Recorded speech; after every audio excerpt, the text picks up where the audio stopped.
welcome to the Harbingers D&D campaign. Woo! We are so excited to be back and to be here with y'all.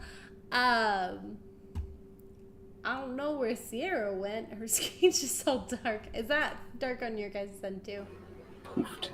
Yes. She said she'll be right back. Oh, okay. I was like, wait, did it glitch out? So that's what I was worried about. No worries. Okay. Alrighty. We are so excited to be back to continue the epic story of what? The Shards of Hope. That's the party name. I almost said the Harbingers. I was like, well, technically it's the Harbingers campaign, but the Shards of Hope. The potato. I see. Yeah, potato. Tomato. Oh, goodness. That's the one. Well, we are super excited. Announcements for today. We have everyone here. That's pretty awesome. I'm trying to think of other announcements. Follow our Instagram page, Rosemary PG Studios. That's where we post all of our updates on everything. We post about when our next sessions are happening.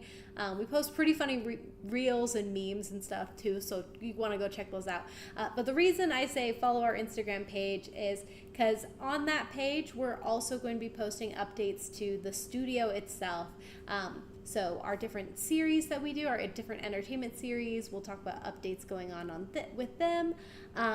As well as different updates on our merchandise and just kind of fun stuff. So we've got some stuff coming up in the making. So if you don't want to miss out on any Rosemary PG Studios content, please follow our Instagram account and you'll be able to be up to date on all of the Rosemary PG Studios stuff. So just a little plug there. Yeah, I think that's it for announcements, though, really, to be honest. If you haven't watched it yet, we did a 3-session one-shot with Tomes of the Chaos Bard, where we did the Scattering event, which is this campaign, the Harbingers D&D campaign, but 2,000 springs in the past. And it's really epic, and we had David and Becky from Tomes of the Chaos Bard with us, and they are amazing. They're a great family-friendly podcast, so please go check them out. But yeah, it was really awesome, so go watch that if you haven't, because it's really fun and really awesome. Yeah, I think that's it for announcements. Sierra, any other announcements?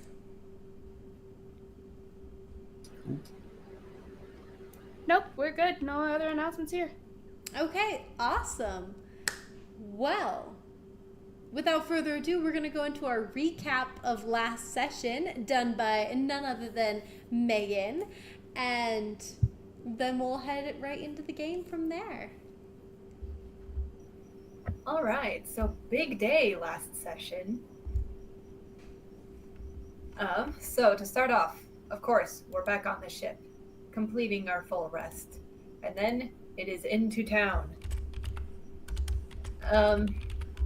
It is around this time that Amaris and Douse are plotting to swap out the flask with one that does not have the same properties as Nuri's flask, endless decanter of whiskey, whatever is in there.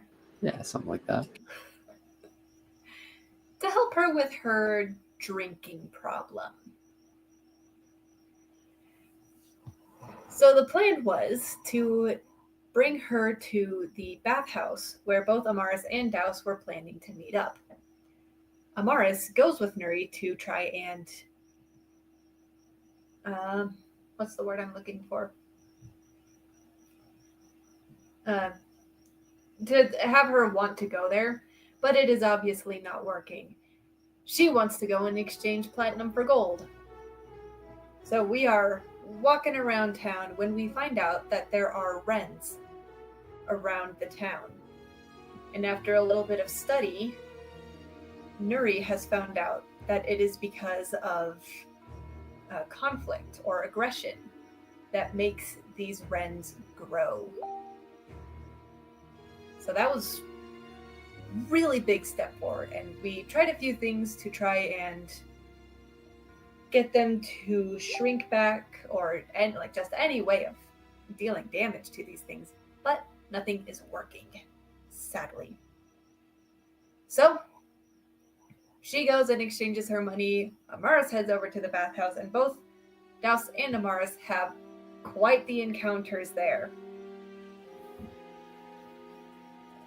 Douse got into quite the conversation with the person who put together the bathhouse, which, if I remember correctly, is a fellow water genasi. So he had made these bathhouses to make it look and feel like you are within the ocean itself, with like beautiful murals of waves and dolphins and like various shades of blue, and just absolutely beautiful. Cleanest and prettiest place in this town by far. Amaris has a bit of an encounter with, I do believe it was a half-orc, who earlier in the day had gotten into a fight with a bard and ended up winning that fight by smashing a watermelon over his head. But they get to talking, and she finds out why this fight started. And just found out that he had gone to the village and basically abandoned any kids he left behind. And of course, this makes Amaris a little mad, because that seems to be the reputation that bards have, and she does not want that pinned on her. So she tried to just give little hints that she's a bard, but I don't think any of them went through. After that, we all meet up and head back to Ray Nymph's place, where we meet up with Esmond, Nuri's husband. And with him, he has Nuri's son, Ami. And as they are doing the spell casting ritual, whatever you would like to call it, to bring him back, Esmond steps out. My personal feelings is he feels guilty for what he did, which is completely understandable. So we do the ritual, and it has come down to Amaris to go back to the hillside to bring Ami back. Which, adorable little exchange. And frankly, quite easier than trying to get the king back. But we get him back, he wakes up, and there's just an amazing family reunion of Nuri, Ami, and Esmond all getting together once again. And that is where we left off.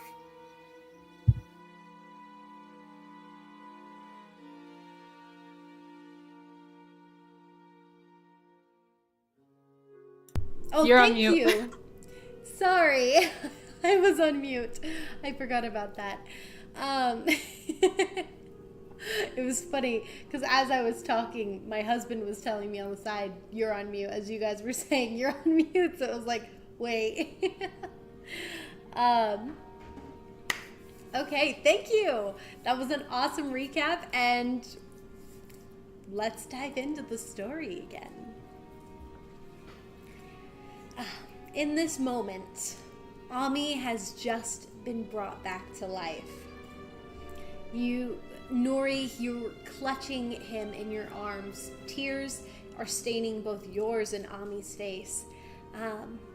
The alchemist, Ray, she slumps down on the floor, utterly exhausted. And also, welcome, Seji. Yes, we're at Lady Noir and Melody Wolf. We're happy to have you guys here. Ray is slumped on the floor, exhausted. Not unconscious or anything, just exhausted.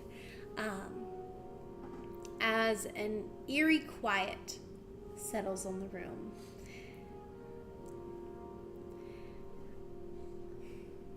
What would you guys like to do?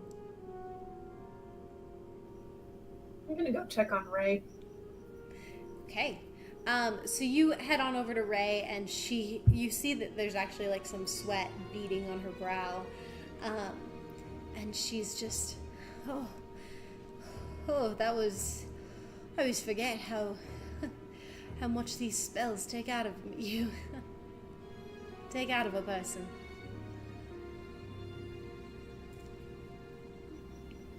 Amaris nods. You did really good. And you did a lot for this family. Thank you. Well, it's good to see that one family can come back together again. Roll insight, Amaris. Right out of the gate, this is like, I feel like the fastest ability check we've had. All right. So, are you good? Okay, you guys are back. So we have 4 different options. We've got baby dice, marble dice, metallic dice, or digital dice. What do you guys think we should do? I'm gonna roll a d4 to find out. Hold on. Oh my god. Really making no I'm gonna decisions. pull up Amaris' character sheet. Hold on. You gotta do the third one, the marble dice. Do that one. The marble dice? Yes.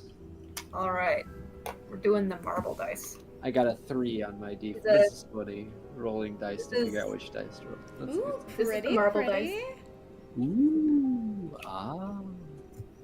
All right, let's see. What is Amaris' insight? Not very good. It's probably perfect. It's fine. It's probably fine. Okay, that is 10 total.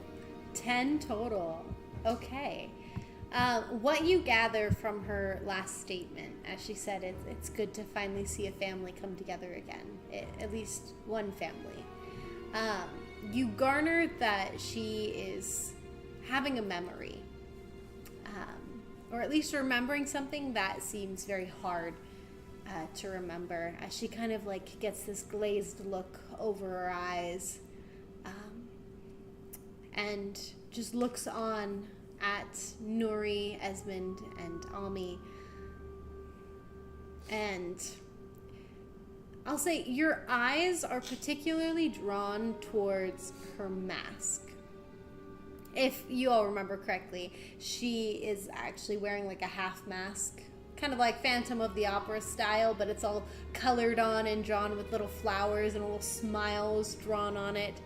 I was just about to sing the Phantom of the Opera. Yeah, yeah, it's very Phantom of the Opera-esque. And your eyes are just in particularly drawn to that in this moment. But that's all you get. And welcome, Jonathan, to the chat. We're happy to have you guys here. Hello. Phantom of the Bits and Bubbles. Yes. Yes, Melody Wolf. It is Phantom of the Bits and Bubbles here at the store. For the audience, if you don't remember, you guys can interact with the story. So you guys can give people inspiration for specific instances. So if you think they did a really awesome roleplay moment or really awesome like action or anything, or just were super epic in any way, you can give the players inspiration. Just a reminder.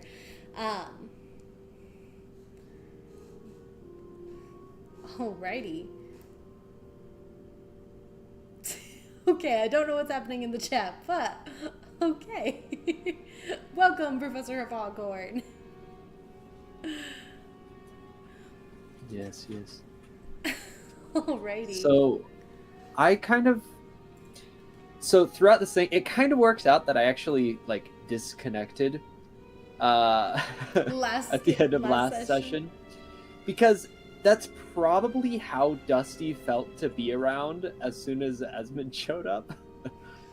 Pretty much the entirety of this time, I imagine that he's just been, like, watching him. Just very, very distantly. Just keeping an eye on him. You guys would probably recognize that he's not sure how he feels about this guy. He's not entirely sure yet. Because, I mean, sure, he brought Ami back. Sure, he's like down there with Ami, but like none of this would have happened in the first place if it weren't his fault. So he's just kind of like distant in this moment. His arms just like crossed, and you can't see, but you figure he probably has a very like serious scowl on his face as well. Esmond, on the other hand, would probably have to roll something to see it, but yeah, Esmond is too focused on Ami that he doesn't notice. Probably a little too focused, yeah. Would it be okay if I rolled a general insight check, though, to sort of get Esmond's vibe? His vibe, in this situation? yeah. Because Sure. I mean, there's like the obvious stuff that I'm gathering, but yeah, roll insight, and I'll describe to you kind of what you gather. okay. Let me roll. Okay. Sechi, don't be mean. He's hot. Yes, I know. Sechi wants Esmond's redemption arc. Maybe. We'll see what happens. He's an interesting character. He's an interesting guy. Okay, I got a 16. Okay, 16. Alrighty. So, what you kind of gather as you're watching Esmond is, so from last session, what basically just happened and what he did is he got down on his knees over here by Ami. So he's like kind of level with him. And during this moment, he reached out to touch Ami, but hesitated and pulled his hand back towards himself. And he just was saying that he was happy that Ami was back. And Ami was crying. In this moment now, you notice that Esmond actually has a couple like tears on his face. He seems tense, very rigid in his stance on the ground. Yet you still can kind of see that despite the rigidness, his shoulders are slumped. His head is bowed. He's very, in a very submissive state.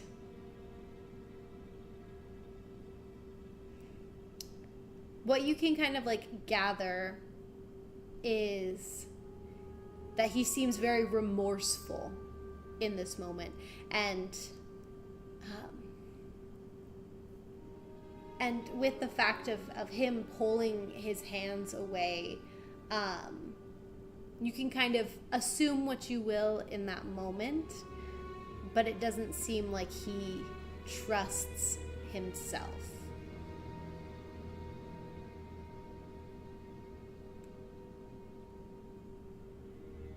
Okay. I'll put that in my back pocket. It's a mystery tool that will help us later. The mystery tool! Wow!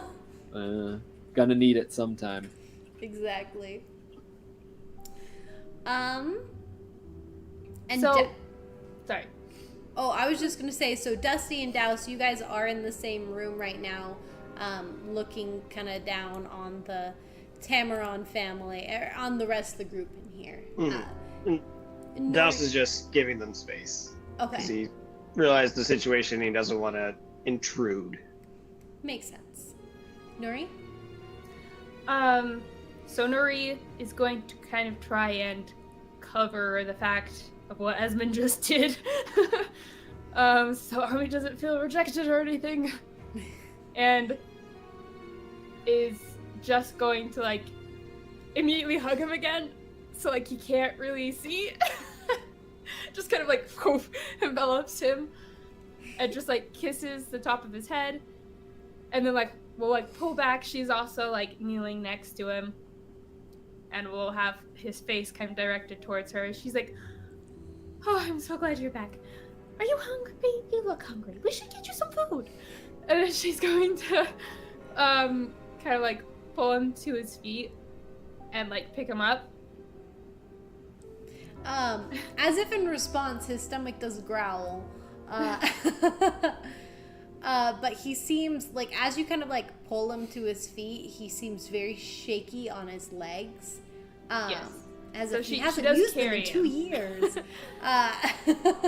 She is gonna pick up and carry him since he can't really walk. Okay. Yeah. It's the mama energy you're able to carry your 10-year-old son. Also, he's been in a coma. He's Yeah. got no muscles or anything. Yeah, he light. He's very light. light. I got plus to my strength. It's not a 0. It's not zero. Love it. All right. So are you guys leaving? No. She's going to turn to Ray and be like, "Can we use your bedroom just for a little bit so we can rest, please? I'll pay you, of course." She was, of course. As she kind of seems like shaken out of like thought, and she goes, "Of course, yeah. By all means, just head on in." Okay, she's gonna toss her 2 platinum. 2 platinum. 2 platinum. Oh my! Reaches into her pocket, grabs the top change. Ah, platinum. Platinum. Here you go. She's like, okay.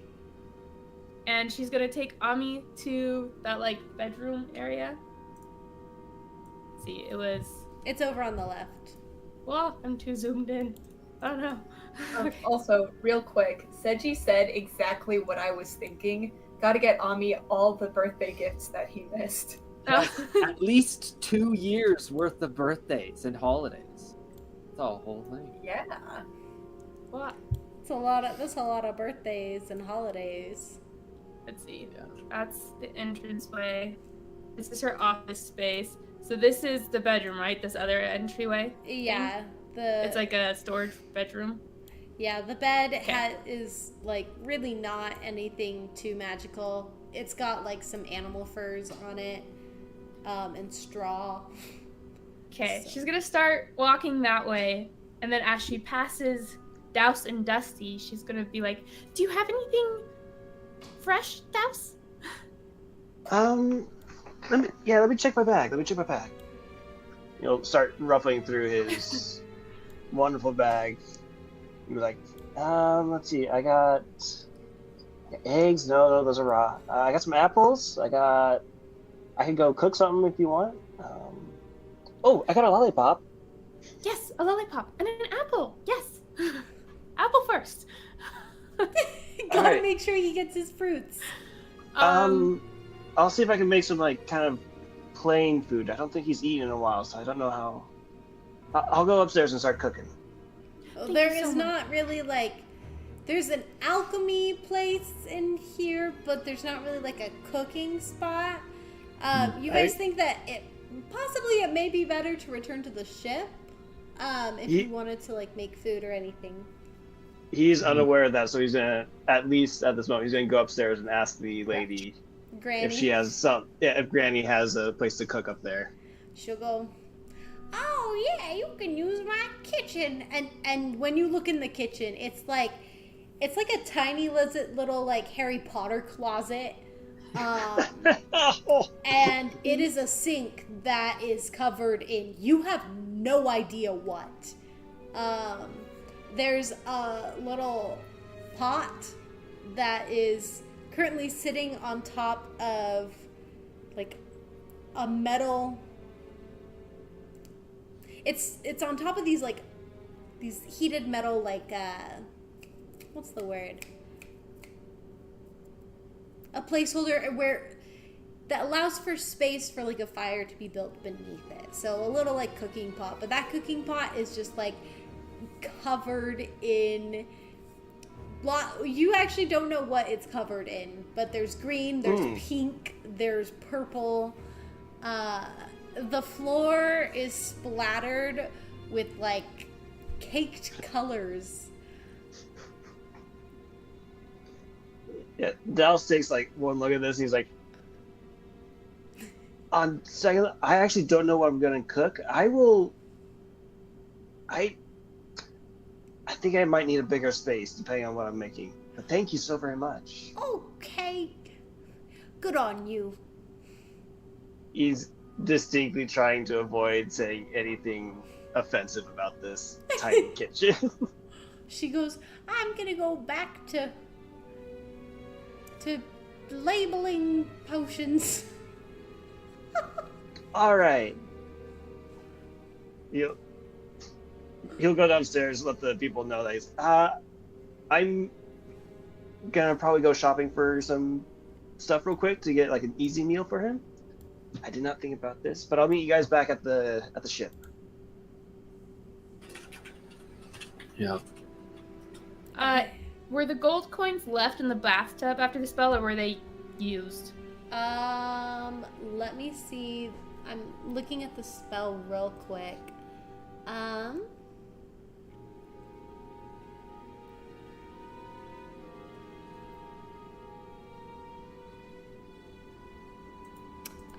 I think they're still in the tub. Awesome. So as she asks Douse to get the food, she is then going to also call back down and call out, please gather the coins, Esmond, we need it again. She's going to... And Esmond, you see, like, from when you kind of, like, picked up Ami and, like, left Amaris, you kind of noticed that, like, as Nuri was, like, carrying Ami to the bedroom, he was looking over her shoulder towards Esmond. And Esmond, like, for the first few moments is just kind of, like, staring at the ground before he looks back up at Ami, and you are mostly noting that Ami, as he's like looking back at his dad, just still like tears and snot because little kid's been crying, and then they kind of are whisked away off to the bedroom. As for Esmond, he slowly gets up to his feet, and when Nuri calls out to go collect the coins, you see him reach into his bag and pull out just like a big sack, and he just starts scooping the coins just without question, just out of the bathtub. Nice. Cook. He's over in the bathtub getting stuff. So Nuri will get Ami situated in the bed. She'll also use her bedroll as well to just make it extra comfy. And she'll be like cleaning his face and pretty much just telling him how glad she is that he's back, and different stories and pretty much anything to distract him. She's just anything to distract him is what she's aiming to do. You notice that like as you are like saying, like telling him all these things, that his eyes are getting really heavy. Okay, as his eyes get heavy, she's going to essentially tuck him into bed, and she's going to be holding his hand and like brushing his hair once in a while, and she's just going to start singing him a little lullaby that she used to sing him all the time before. Okay. Yeah. That. Roll for performance to see if she can keep her composure while You know, I will. I'm going to roll performance. Fair. At advantage because this is your own son. Fair. Is it advantage or disadvantage? She's barely keeping it together. Is it advantage barely because he's keeping your it together. son, or disadvantage because he's your son?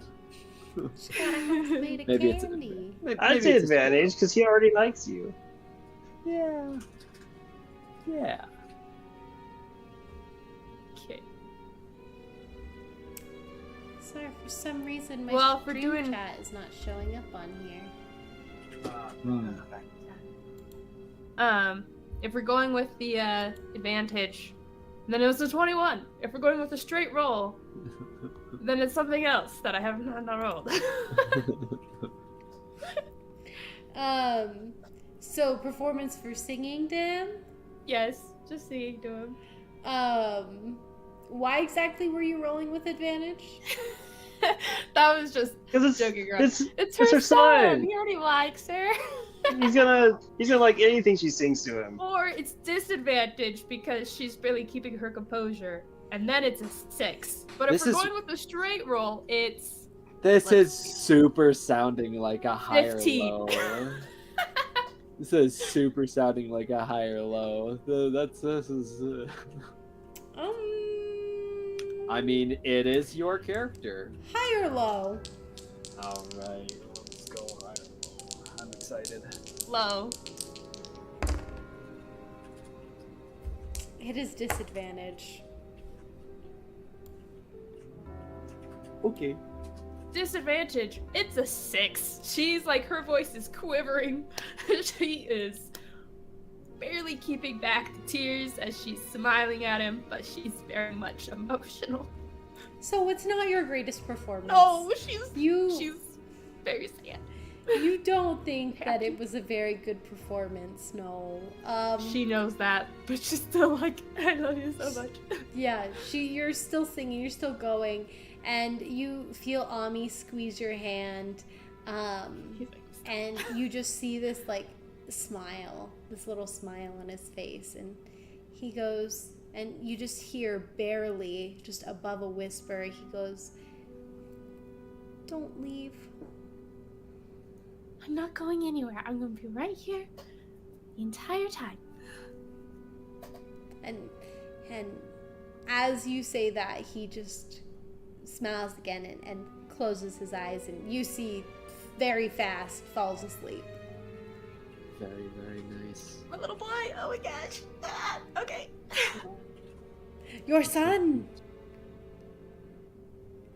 Oh. There is one thing I'd like to do.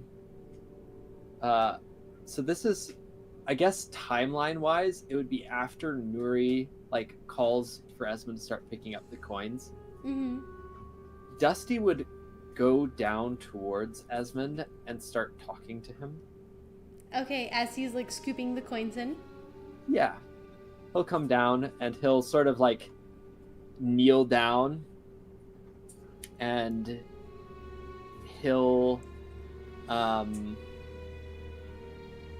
just sort of start picking up the coins as well and helping.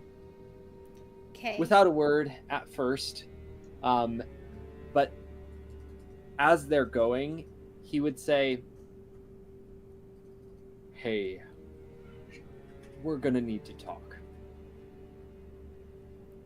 And Esmond turns to you and he says,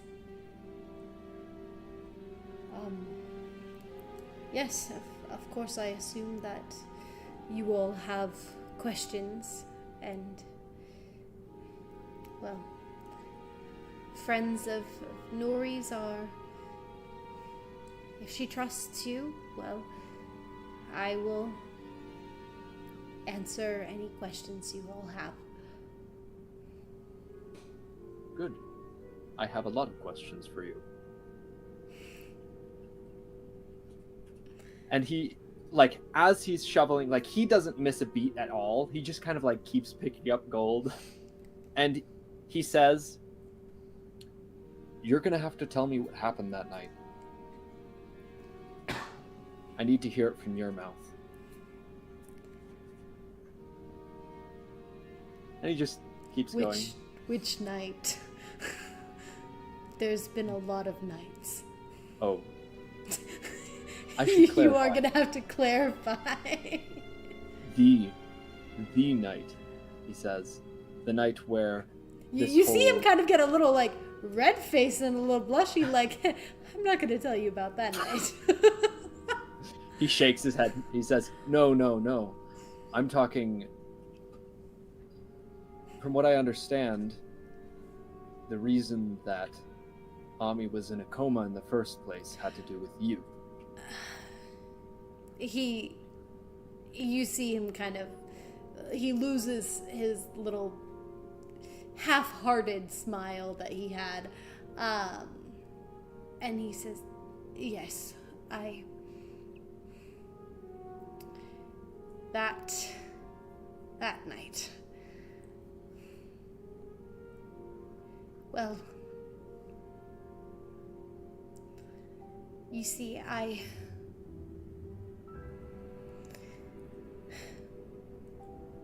had heard rumors that, well, through the grapevine, that Nuvian Nuvian, who is my oldest friend, was needing me back, needing my help again. And I was an idiot. I stepped away for a bit as he sent an envoy.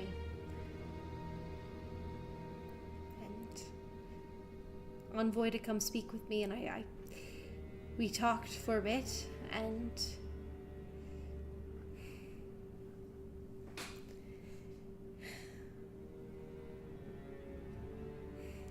he kind of grabs, he kind of holds his hand up to his temple, and he goes,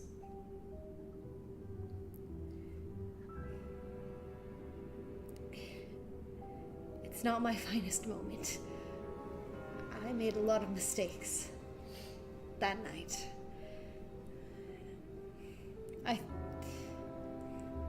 Dusty, is it?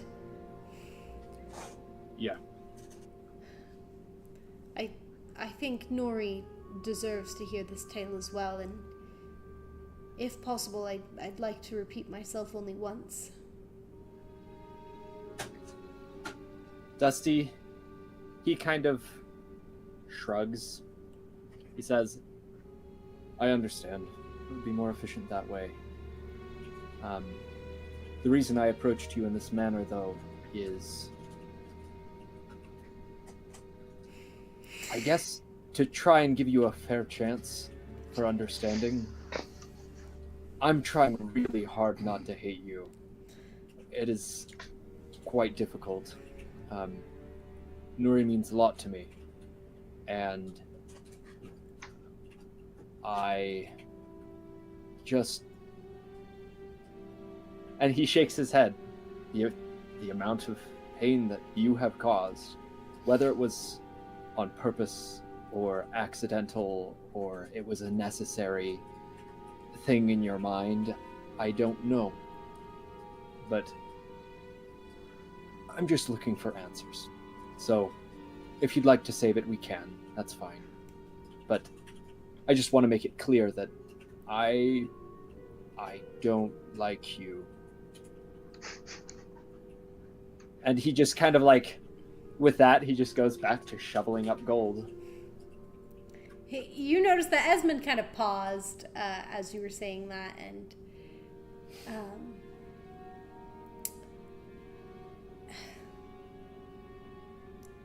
I understand where you're coming from. And I appreciate that you care for Nuri so much. I'm glad that she has people she trusts in her life. I'm sad I can't be that person for her. Dusty, he actually pauses for a second. He cocks his head a little bit. He's just like... He pauses for a second. I'm actually going to ask for a high or low. Ooh. High. Let's go high. I'm gonna... This is a good idea. Don't put that there. Okay, just a little. Just a little. I also love the Ace Pace and Seji in the chat going Ace Pace is like, "No, don't like Esmond," and Seji's like, "No, we like Esmond." The battle. If you see me smiling or laughing, it's because I'm reading the chat. Nice. Okay.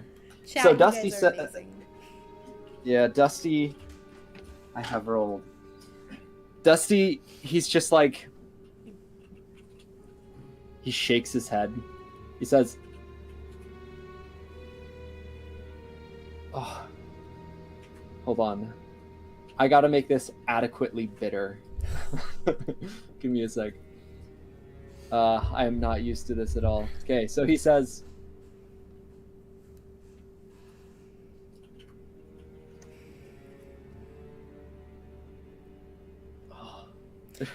so many ways I can roast this man. Hold on. Because Esmond said, I'm glad she is someone that she can trust. Because I can't be that for her right now. Yeah. You just kind of like...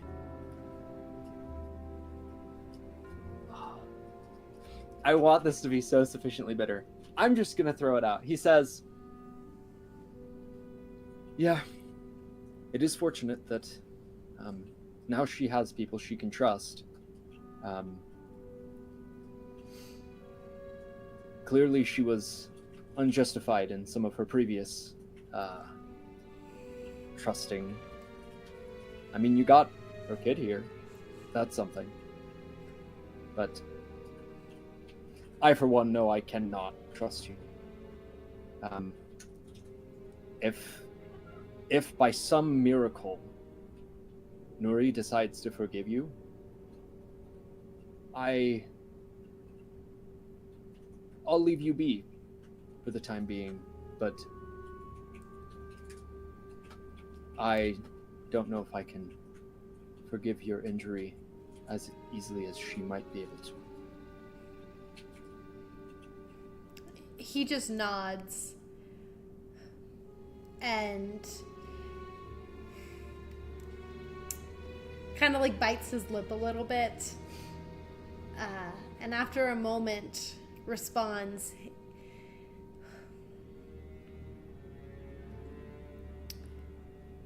I appreciate you informing me of your thoughts. Yeah, I try to be honest. Much appreciated. In that same spirit of honesty,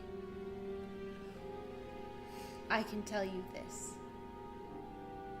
While I have made many mistakes and lost a lot of trust from my wife and my kid, you can trust in this one thing, is that I did it all for them. It may not seem that way.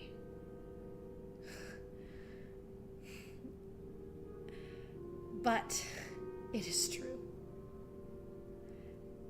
Cast whatever truth spell you want. No, Melody Wolf, actually factually accurate at this moment. He does think of what Dusty is saying. He does think Dusty is a love interest right now for Nuri, so that's why he's like getting all tough. Nice. Trust me when I say this, I did it for her.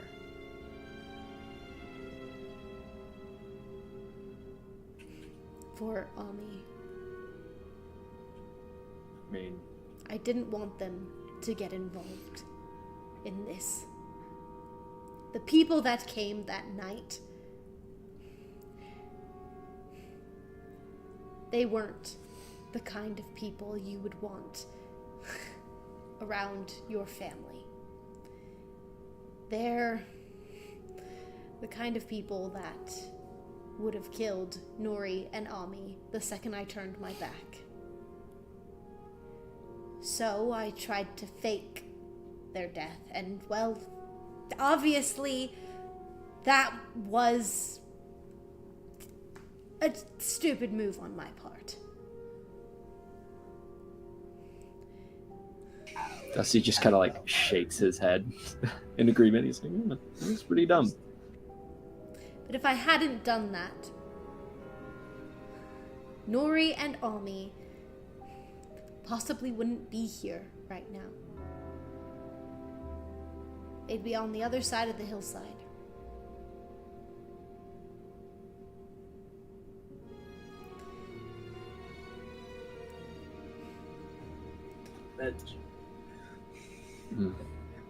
Next. It's hard to get a read on you.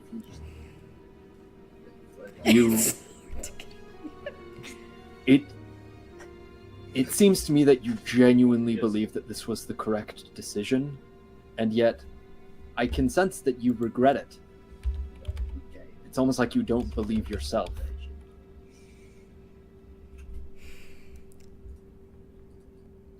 I do regret it, knowing that this is the outcome that it happened. Sometimes, in my darker moments, I wish that I had turned against those men then.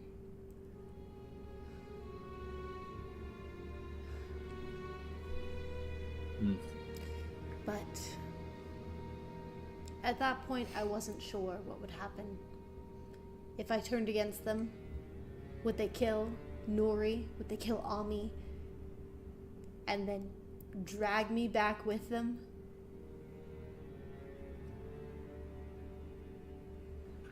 Maybe. You would have been together. I mean, for future reference, before throwing a building on your family, maybe throw yourself as a shield to protect them. In my opinion, it's the logical solution. I know you've learned that, clearly, if you are being honest. And he just kind of like gestures. He's like, again, hard to read. But just, I don't know, protect your loved ones, man. Don't I know that? I've spent my entire life, ever since I met Nuri, trying to protect her. He throws the last coin in the bag and stuffs it in his bag of holding. And he goes, "Stop trying to... Well, I have done what I've done. And in the moment, and even now, I justify that I did it all for her. And to me, I did. I can't go back in time and change my actions then. But I sure as heck am trying to change them now. Well, that is admirable. There's not much we could do about the past. Just know if you do anything like that again, if you hurt Ami or Nuri again, I will not be as merciful to you as just letting you go. I will sever more than contact with you. I'll make sure you hurt as much as they do. And he just kind of like, he's like looking directly at him at this point. He says, if you truly have changed, you don't need to worry about any of this. But you're gonna have to show me. I can't believe what you say.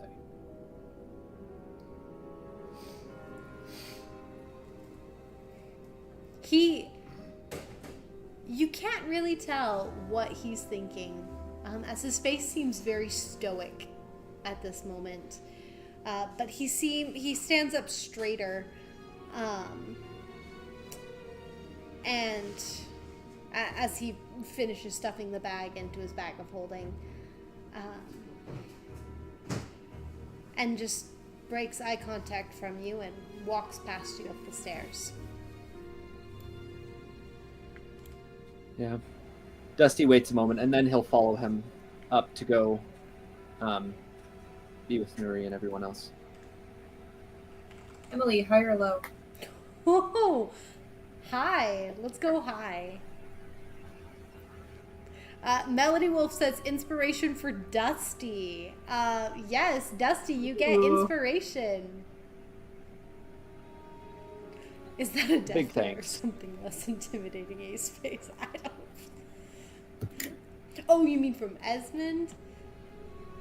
I'll leave that up to interpretation. Okay. Yeah, Amaris is just around the corner at the top of the stairs. Mm-hmm. She heard that whole exchange.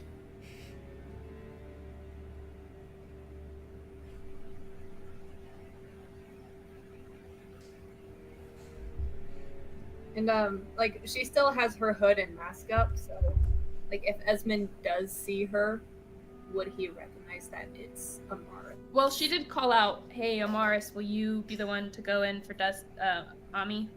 So. You can assume that he does know you. You were at the wedding. Yeah, I was. Like he's seen me before, but like Amaris has her hood and mask up, so like her face is covered at this point. If you don't think he recognized you, then you don't think he recognized you. But you don't know if he recognized you or not. Okay, well, she's not gonna say anything to Esmond, but as Dusty comes up, she's just gonna quietly just say, "Do you think that was a bit harsh? Can you say that a little louder? Do you think that was a bit harsh?" Dusty, as he's like walking, he pays little mind to you as he's walking, but he says, "I honestly think I wasn't harsh enough about it, but I'm not very good at that whole thing." He shrugs. I mean, if he's changing, then perhaps you're right, but we'll see. Can I do an insight check on Esmond? Everybody wants to insight check the only drow in the room. Insight check. Insight check. She just wants to be sure of something. Okay. Roll insight. Alright, what should we do this time? Let's do metallic dice. Sedgy. It was harsh. It was harsh. Yeah. Immediately contrasted by Ace Pace. That was not harsh at all. Yeah. Yeah, it's kind of. But okay, the chat is like mostly this back and forth banter between. I'm Sedgy loving and it. His face of them just being like, This "He's is evil." fun. No, he's not. I mean, I think it's reasonable coming from Dusty's side. He's like, this is someone that has hurt my friend. I want to make sure my friend is safe. Yeah. You never know. Things can There's always a- be taken in different ways. There's definitely Okay. a little bit of unfounded resentment there for Dusty as well. When you dislike someone, you tend to dislike them more than you probably should.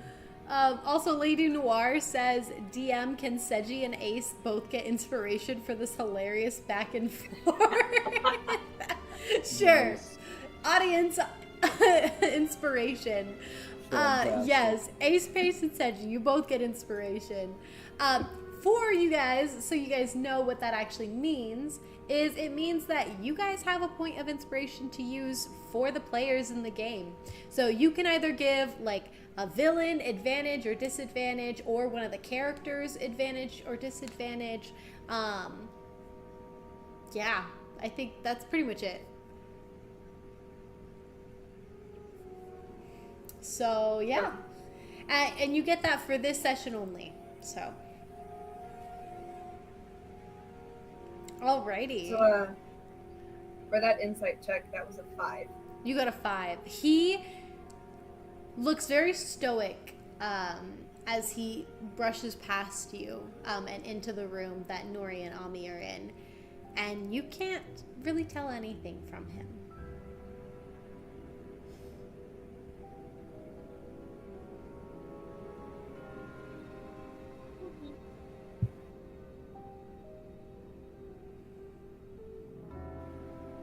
Uh-oh. Ace Pace has put in some maniacal laughter in the chat. Some maniacal laughter. You technically can give advantage to enemies attacking us, yes. There's You can. it's a lot Please of power. don't. Please don't. There's already the blood dice against us. It's bad enough. It's bad I enough. thought I lost them before the stream, but then I found them. No. Oh, Dang it, no! and I just rolled it right Good. now, and it rolled a 20. Greg, you're supposed to hide As those we better. Sorry, guys. We need to get rid of those. That felt pretty. I feel, yeah, like a DM. Anyways. goodness. Okay. So, at this point in the game, in the world,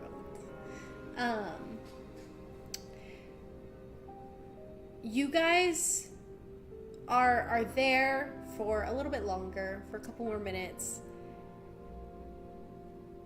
Ray begins to kind of like catch her breath a bit more, and is able to have a little bit of strength back, but she is still very exhausted and again cannot cast spells until she takes a long rest. Oh goodness. So at this moment that you guys are all kind of peacefully here, Ami's asleep, Nuri, you're holding his hand, and Esmond is in the doorway just watching over you both.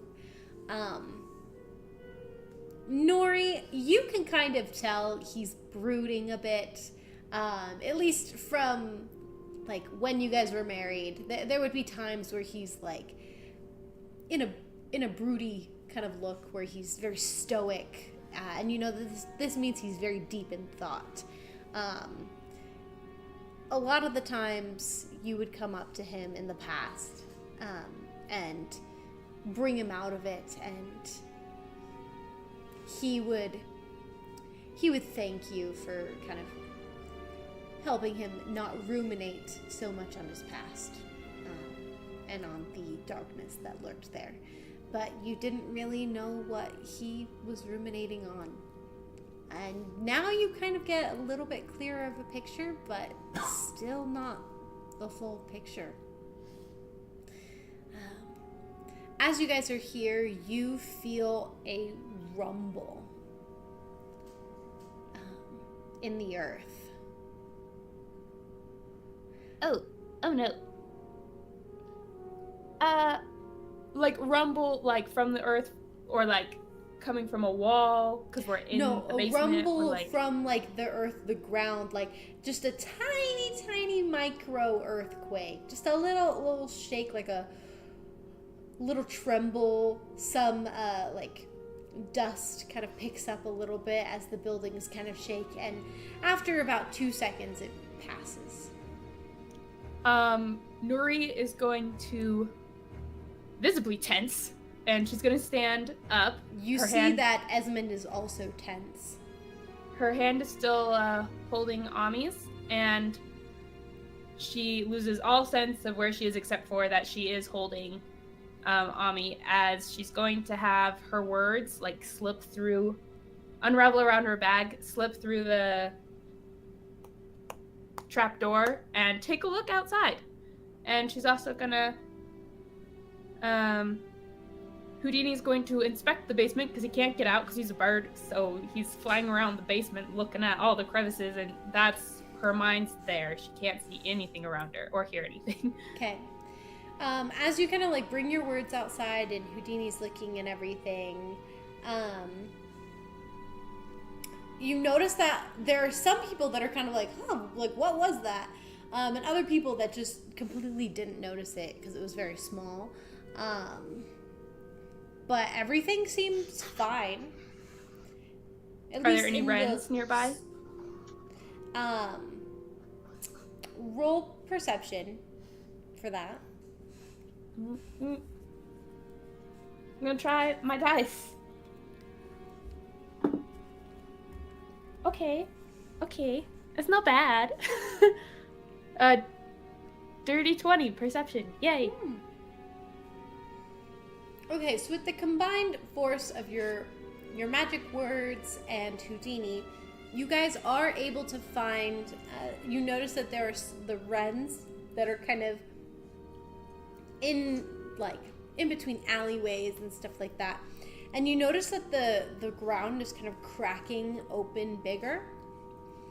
Not terribly much so, but enough that you think that you guys should probably be getting out of town. Okay, she's gonna tell her words to come back, and she's going to regain her senses. Okay. Real quick. Now that Houdini and the words are off doing something else, can Amaris go to switch out the flasks? Oh, that's true. She can't hear or see.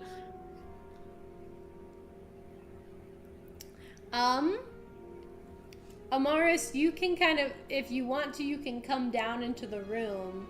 But if you, and you can make an attempt at it. Okay, can I get advantage because she is seeing through Houdini and the words?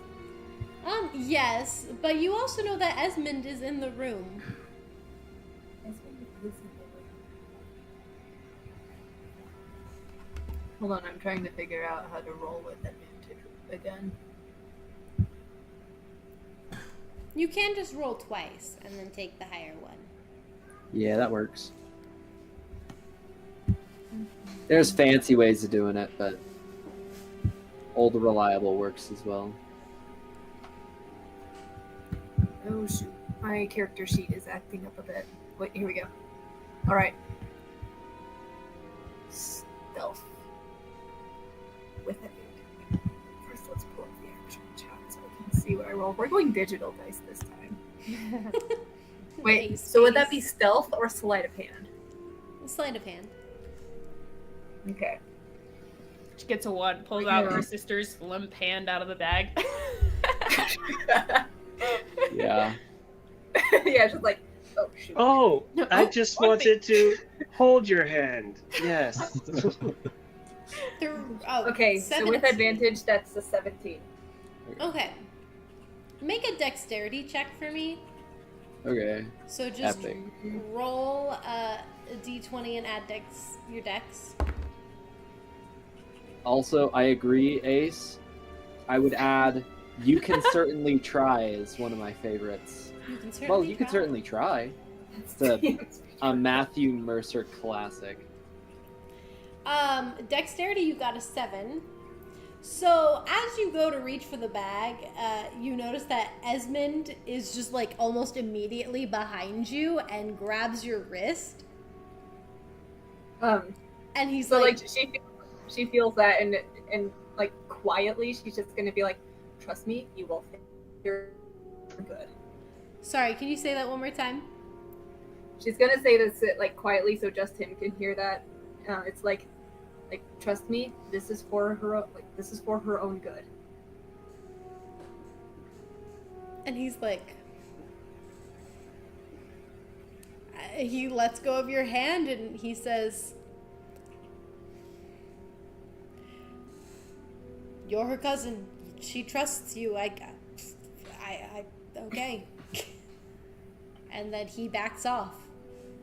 So with your 17 sleight of hand, you can swap out the flasks. And while she's doing that, she's actually going to pour a bit from the endless decanter flask into the regular flask. Okay. Before like swapping it out and slipping the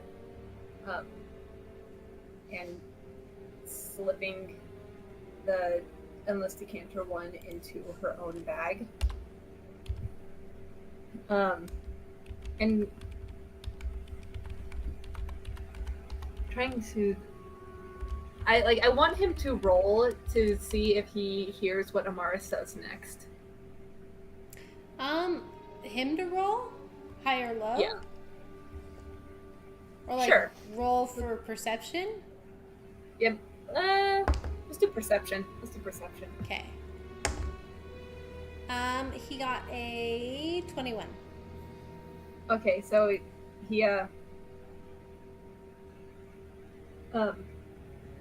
he does like hear as she says under her breath as she's doing all this.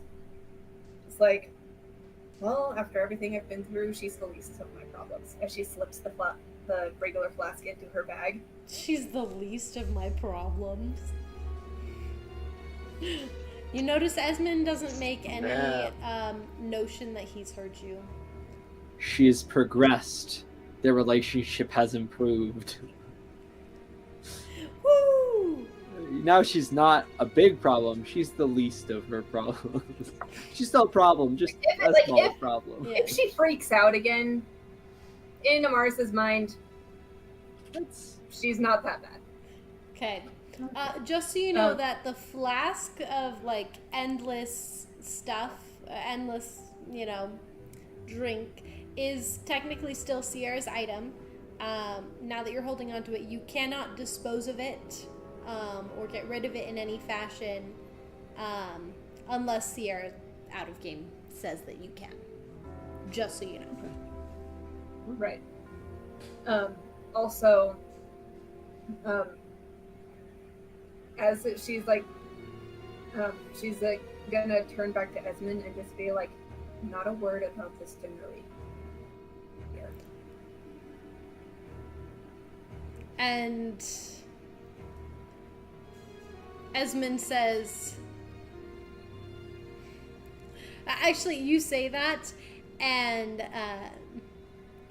he just kind of stares at you and doesn't give any sort of like inclination to anything. And you see him, but you do see him kind of turn his head away from the scene of the crime. It's not a crime. We're helping her. Trying to help her stop an addiction. We're trying to help her. By thievery. We're having a problem. By burgling. Very good. Also, as you come back out, you see that Dusty's hand is like, it is on his staff. It seems to be tensed, like, very tightly. He just kind of, like, whispers as you come up. You're okay, right?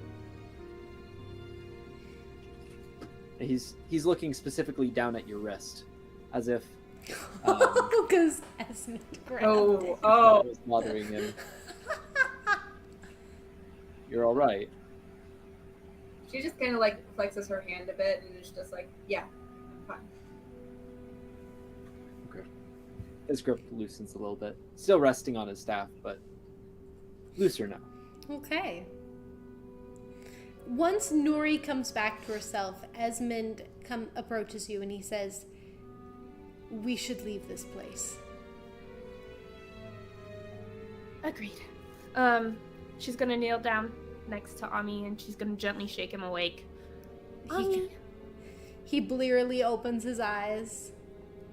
Hi, buddy. We gotta move, okay? And he just kind of nods and like yawns, and just like reaches up. But you notice that like as he like reaches up for you, because he can't hold his weight on his legs right now. Yeah. He actually like stops and then looks over at Esmond. And high or low, Sierra? Oh, no, I don't like this. Low. Low. Okay. What would be the thing that you want in this situation? He'd reach for Nuri, not Esmond. I don't trust him yet. You said I'm low? confused. Yes. Okay, he goes and he reaches for you. I rolled low. Yes. Okay. Oh my gosh, yes. Okay, so he pulls back a little bit and then reaches again. Okay. Is that how it goes? Correct? Yeah, he kind of like pulls back. He like looks over at Esmond and then like turns back to you and reaches out. And you notice that Esmond, his shoulders just like drop a little bit. But then he like quickly gets his demeanor and he like looks around the room, straightens up and he goes,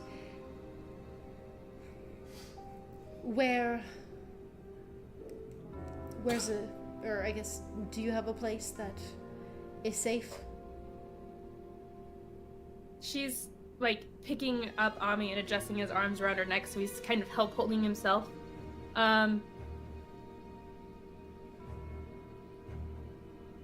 Yes, we do. She seems like she hesitates and like, maybe I shouldn't say anything. But she's like, yes, we have a place.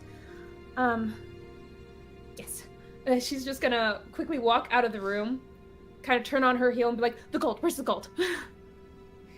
And he reaches out of his bag and he holds up a giant sack that's just full of the gold. And he puts it back in his bag of holding. He goes, safe for when you wish to retrieve it. She seems to relax slightly. She's gonna turn back and quickly walk in, down, up, or whatever the stairs are, down or up, I don't know. Up.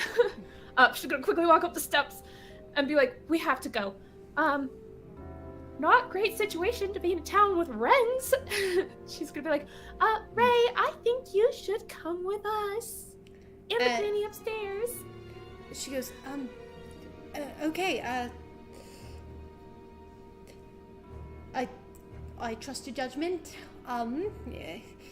Give me a minute. If you could just meet me outside Bits and Bubbles, then I'll be out in just a minute.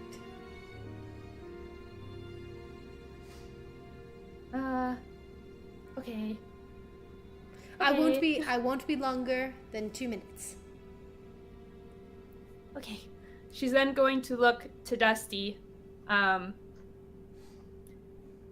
So, wrens are coming? Probably.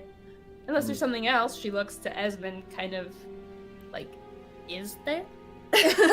And you see him kind of, and like kind of looks back, and he kind of like rubs his hand and scratches the back of his head, and he's like, is there?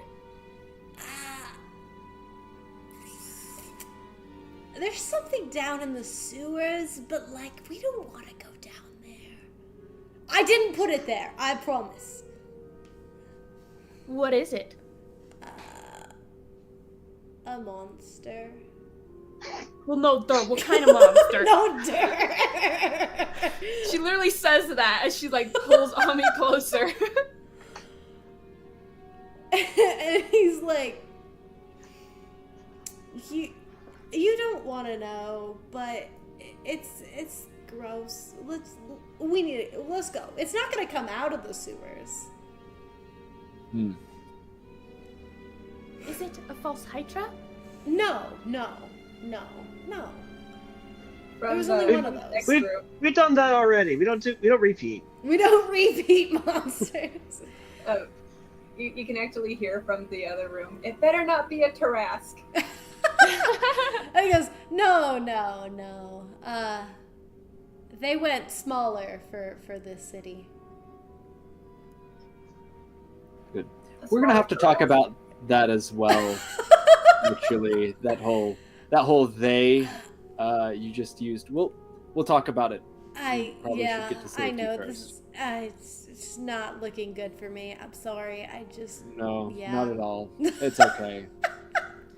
Dusty. We'll just worry about getting to safety first, then we'll get all this sorted.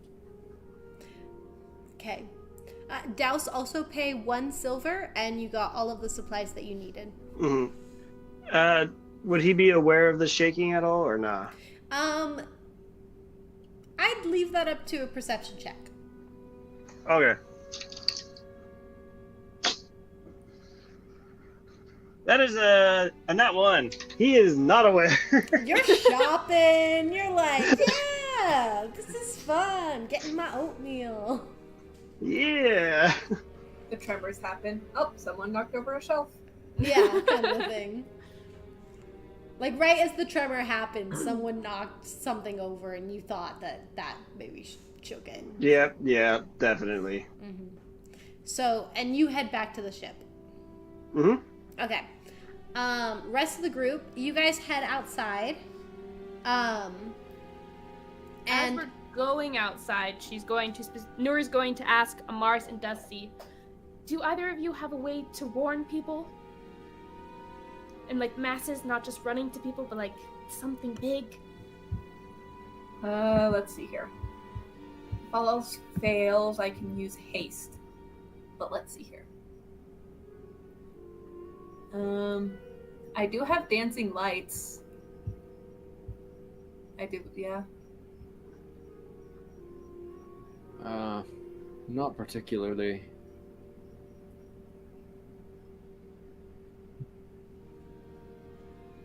I don't have a lot of that cosmetic spell stuff.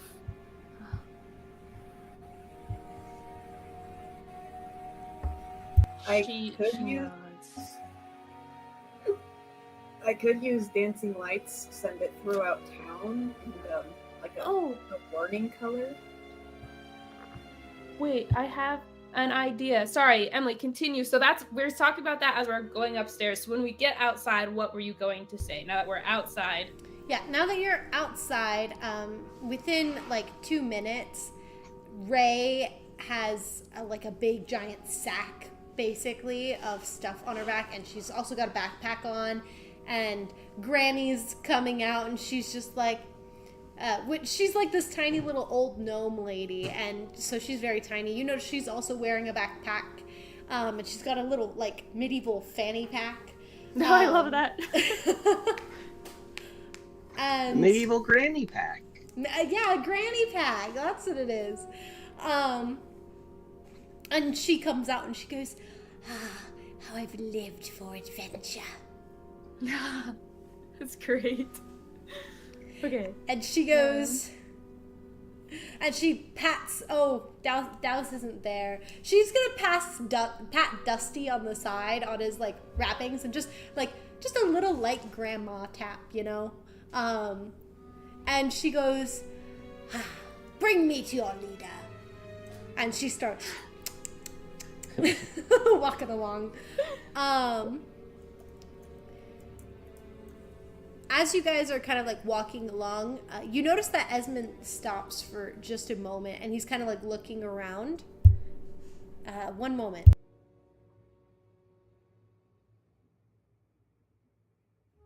What do you mean?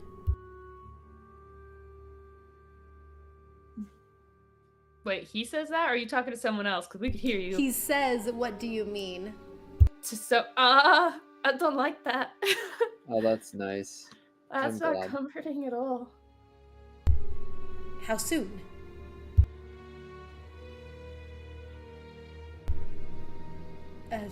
Okay, we'll get out. Okay, after you hear all of that from Esmond, I was having Kobe help me with this conversation. He is the other side. And he's like, we need to leave this town now. Yeah, that was the intention. Dusty just kind of like, gestures to keep going. Nuri is actually going to pause for a moment. Question DM, can I use hallucinatory terrain to like make words in the sky appear? That's a good question. Can she use hallucinatory because it can make it look, sound, and smell like something other, like write words in the sky. Natural truth. That might not work. Well, I mean, technically, naturally, the clouds could form. That's true. It could be out of clouds. Watch out. Big Run. Bad stuff. Run. Run. Classic. It can only be 300 feet up. It's only 300 feet up? That's pretty high up, though. Yeah. Do you think she could reach clouds? Well, it doesn't have to actually reach clouds. It just has to... It can be in an area to make it look like a natural terrain. It's like you can make fields look like an open road. I don't think that they would really work for this. There is a spell called Skywrite. I don't have that. It's not a good spell. Kobe's saying it's not a good spell. It's not a good spell, but in this one situation, it probably would have been amazing. This one time. Okay. It's one of those. It's definitely a wizard spell. One of those spells that they put in just so the wizard has a spell. Yeah, that's what I said. Yeah, I wouldn't. I don't think hallucinatory terrain would work. Okay. 60 feet up is still pretty high, though, right?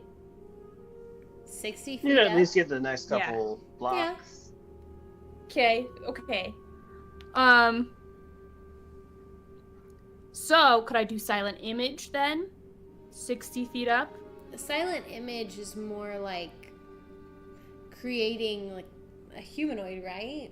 From silent image. Object or creature or some other visible phenomenon that is no larger than a 15-foot cube.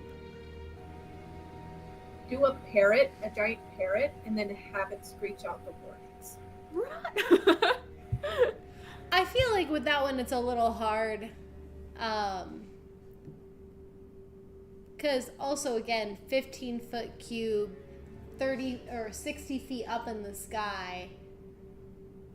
I don't know if I'd be able to read anything in there, to be honest. Well, if it's 15 feet wide, Yeah, I'm trying to envision that'd be maybe be a little smaller, 60 feet up than like a billboard sign, you know? Yeah. You can also assume that a lot If of it's these just big people words. aren't generally looking up. You'd have to, like... Work. You can try. You most certainly can try. Can try. Cool. Well, then let me see if I have something else as well that I can add to this. I think I can add and make my voice louder.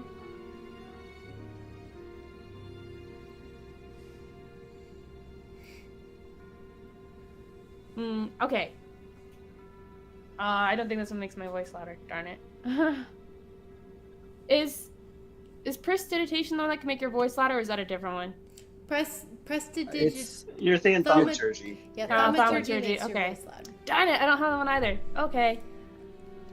I guess I could technically create a bunch of animals and have them run around town. They can't say anything. They're just animals, but they technically could just chaos. Make it much worse than it already is. Unless it's parrots. parrots. I guess parrot. Yeah, I think parrot. Maybe ravens or parrots. I think they get mimicry.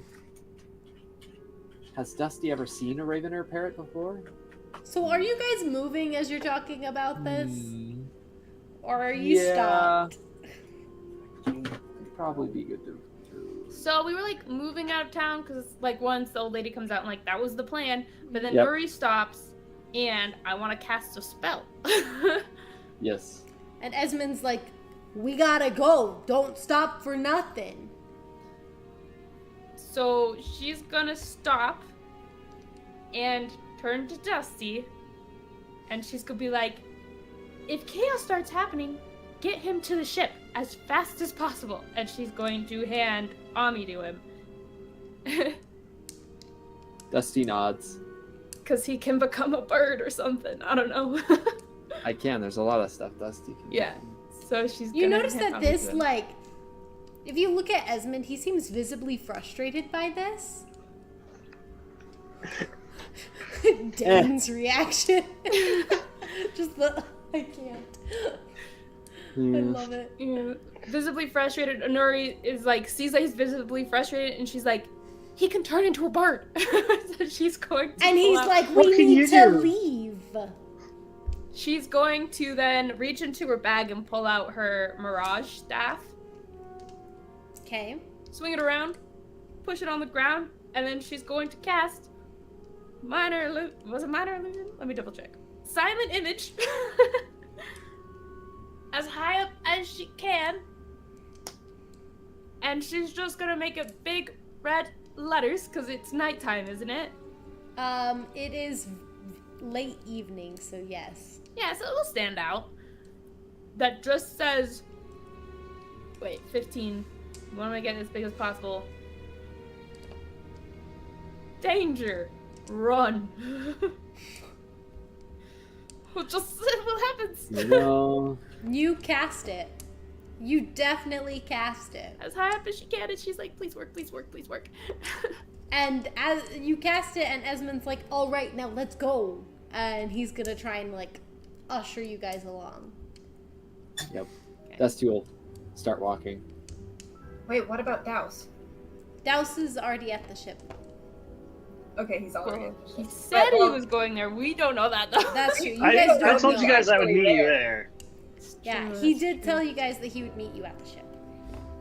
Okay, well, Nuri will cast ending because she doesn't know where he's at. So as they're going, Nuri's looking around very defensively, staying next to Dusty, kind of looking for anything that might blow up, I guess. Yeah. And she's gonna cast ending to Douse. Like, Douse, You gotta get out of town. Are you on the ship yet? Please respond. Bad things gonna happen. Well, we are headed to the ship now. You'll just hear a, what? Ding, ding, ding. As he, like, something drops. He's like, sorry. I'm not expecting that. Yeah, I'm on the ship. We're good. We're good. So Amaris asked what happened. Sorry. Douse? I was just like, see you soon? Nuri won't respond because she's not going to cast one again, but she'll turn to Amaris and be like, he's on the ship already, as they're going, and she's like, Okay. Okay, you guys are making your way there. We're going to pause on this group for a second and turn to Douse on the boat. Douse, so you're on the boat with Miles and Thea right now. Yes. You guys are kind of looking out over the town as the sun is beginning to set. And I imagined he was in the kitchen when we got that message, hence the clinging. But yeah. And so, like, I'm going to say you're in the kitchen, and then Thea calls down and she goes, Douse, can you get up here? Yeah, 1 sec, I'll be right there. He's like, looks down at the mess. He's like, he just like goes up the stairs. I'll clean it later. You head upstairs, and this is where you guys are looking and seeing the evening fall as night is beginning to rise. And you guys are kind of looking out over the city, Thea, Miles, and you. And Thea points out, she goes, something doesn't feel right now. Do you know if the group is coming back soon? Yes, they said that they're on their way. I just barely got a message from them. They told me to get back to the ship and that they're headed this direction. I don't know what's going on. I was just, making my oatmeal for Ani, but is there any, can I see anything out there? It looks like a normal town with the lights starting to turn on, like candles and lanterns and stuff like that. You don't notice anything specifically, but you feel way in the back of your mind as she just says, I told you, something doesn't feel right here. It just ripples eerily. I'm starting to agree with you, and you'll turn over to Miles like, we might want to get the engine going and be ready to take off as soon as they get here. And Miles is like, yeah, I'll go man it. And so he heads up to the mast. Thea remains there. And as you guys are kind of looking out over the city, suddenly you hear a door burst open. And the Winter King comes out of the room, and he's tromping, and he's got a blanket half around him, and he's like, it's coming, death is near, ah! He's shouting, and he's like, he's freaking out. He's going, ah, the darkness is reigning, it's coming. What's coming, King? Calm down. What's coming? He comes over to where you guys are by the edge, and he grabs onto your shoulders, and he goes, darkness! It comes to kill. All right, well, then we better get ready to run. Man your station. He's gonna start pushing him back towards his room. And he turns to the railings and starts gripping onto the edge of the railings, and he's looking back and forth wildly, a wild look in his eyes, and he's like, the darkness is coming. It's gonna come. It's gonna get us. It's gonna. Oh dear, Anastriana. Oh, where's she? And he's freaking out. I don't know who that is, but they might be safe. Let's get you back to your room. And any attempt that you make to get him back to his room, he continuously will fight back on it, as he wishes to just remain watching. Is he making any movement to escape the boat? No, he's wanting to stay right on the edge. He's gripping the edge like tightly, and he's just watching out in the city. Okay. Just this crazed look in his eye. Douse will look at Thea as like, I assume you know these type of machineries, like that the boat is made of, more than I do. I can take care of this, man, if you want to help out Miles in getting us ready. And she just kind of like looks at you, looks at the king, and she goes, all right, and heads over to Miles. Douse is going to prepare a stunning strike for if he tries to book it off of the ship. But... Okay. He does not seem to like be like he's going to jump off or run. He just is like gripping onto the ship, watching like the darkness is coming, and you notice that like he's clinging to the mast, and he seems to calm down a little bit, like holding on to it. And he just is now muttering. He's like, darkness, it's there, it's prevalent, it's here, it's coming. I had to babysit the madman.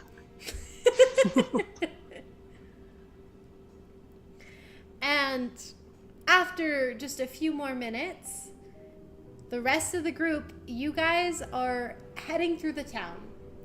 You notice that some people look up in the sky, and those very few. At first, let me restart. The first person you notice look in the sky is a drunk guy who's on the side, and he's like, "Run." That sounds nice. I'll go for a jog. And he like gets up and he starts like jogging along, and he's like kind of like weaving a very like wiggly line as he's just you do notice that as you guys get to the main market, the like central area of the town, that there are a couple people that look up at the sky, and a couple people are freaking out.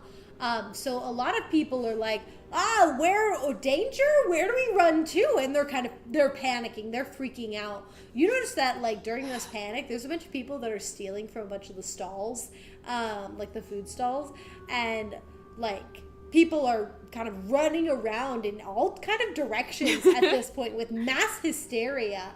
The guards look confused and they're like, halt?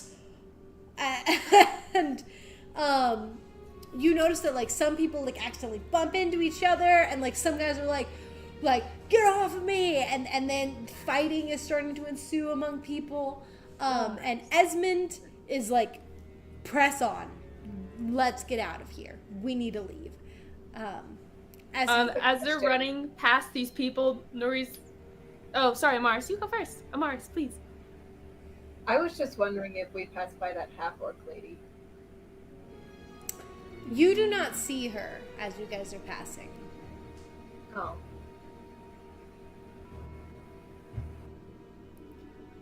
So, as we're passing all these people getting kind of crazy, Nuri's literally just gonna be shouting at people as they're running. She's like, get out of town! Run! Out of town! Out of town! You notice that a bunch of people, like, there are a couple people that, like, follow you guys out of town, but then they kind of, like, lose you guys as you guys are heading towards the boat. But there are some people that just, like, run further into the town, and you're not 100% sure what's going to happen. Probably fine. So it's getting chaotic, right? Yes. Okay. So Nuri is then, as they're running, just shout to Dusty. She's like, can you turn into a bird now? Please! Running. Dusty nods. He says, I can get Ami to the ship. Yes. The ground begins to rumble again, but this time bigger. Can you take a Mars too? Maybe. I can try. What are you planning? So, Dusty, he like, he hands Ami over to Nuri, kind of as we're like jogging a little bit. And he's like, hold him for a second, and then he turns to Ami and he says, I know you've never seen this before, but I'm going to turn into a big bird. Don't worry, it's me, and I'm friendly. And I'm friendly, and Ami's Don't worry, like, it's natural. And then Dusty, as he's like running, he's going to use his wild shape to turn into, let's see, he can turn into a, yes, no restriction on movement. Very good. We are 8th level at least. He turns into a giant vulture, which at this point is kind of like, it's sort of like hobbling as it's walking, but then it gets sort of running start, and its wings sort of stretch out, and it sort of matches your guys' pace, and is flying very low to the ground, like dangerously low for a bird, but it kind of like leans towards to give space for Ami to climb on. It is a large beast, so it would make sense that at least one person can ride it comfortably. Perhaps two. I mean, he is a kid. Yeah. Vultures are used as mounts. And he's frail. And he's frail. if you're grabbing Amaris and Ami, I will allow you to carry them both. Okay. Yeah. He'll like grab Ami, make sure that Ami's on his back and like secured, and then he's going to fly over to Amaris, and he's going to look towards you, Amaris, almost as if he is asking for permission to carry you. Amaris just turns to Nuri and is just like, you better not be planning something stupid. I'm not. Just watch after Ami. She's like running. Okay. Dusty will let you climb on as well. And she's gonna be like, if you try to fight this thing single-handedly, I am coming back. I'm not an idiot. She's running. Okay, I won't. And with that, she's gonna climb on the vulture and go with Dusty. Okay. You notice that Ray and Granny, you actually notice that they're not there with you.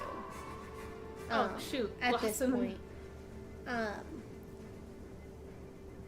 But you can assume that they're heading towards where, like, the boat is. Mm-hmm. Yeah. But you'll see them soon enough, you think. Like, secret tunnels. Secret tunnels. They were ahead of us, right? Yeah, we paused for a second, right? Yeah, they totally Because were ahead of us. you guys stopped, Yeah. but they didn't, because Granny's slow. Yeah. Yep. Okay. What's Amaris? Sorry, keep going. Dusty, you were gonna say something. Yeah, Dusty is just going to begin flying towards the boat. Okay. While dashing, he can move at 120 feet. He has a 60-foot fly speed in his vulture form. Okay. You do that, and you start, like, flying fast away with them. And Nuri, it's just you and Esmond at this point, running towards the boat. And Dusty, as you're climbing, like, high into the sky, okay? So let me pause where everyone's at here at this moment. Douse, you are with the crazed Winter King looking over the city. Dusty, you are flying high in the sky towards the boat with Ami and Amaris on you. Nuri, you are with Esmond on the ground, trying to run away from the city, as a giant black rend bursts open in the center of the town, and a giant black tentacle swings out to the sky in the center of the town. This town is being destroyed right now by the Wrens. This black haze exudes into the sky as more tendrils begin to rip out of the ground and up into the sky. And the ground shakes violently. Nuri, you and Esmond are brought to the ground as you guys are fall from the great, like, rattling of the ground, effectively. Dusty, you are able to remain flying because it didn't shake you because you're flying. And Douse, you see this happen, and you see these tentacles coming out of the sky, and you see a giant bird coming towards you guys. And you see what looks to be 2 humanoids on its back. From this distance, you can't quite tell exactly who yet, but pretty soon you can see that it is Amaris and Ami. Okay. Yeah. Once they get closer, you can see. Otherwise, Douse would have been ready to water whip that thing if he couldn't recognize it. He's like, I'm gonna take you down! Something's coming in the sky, and the city's getting destroyed. I need to be ready. And yes, and I love that Ace Pace said to fight it. And then Silver Dusk says, can't, weapons and magic don't work on it. Yeah, as they have tried to fight one of these before, and it seems impervious to all of the attacks they've tried on it. So this is a run moment. Have we tried befriending the wreck?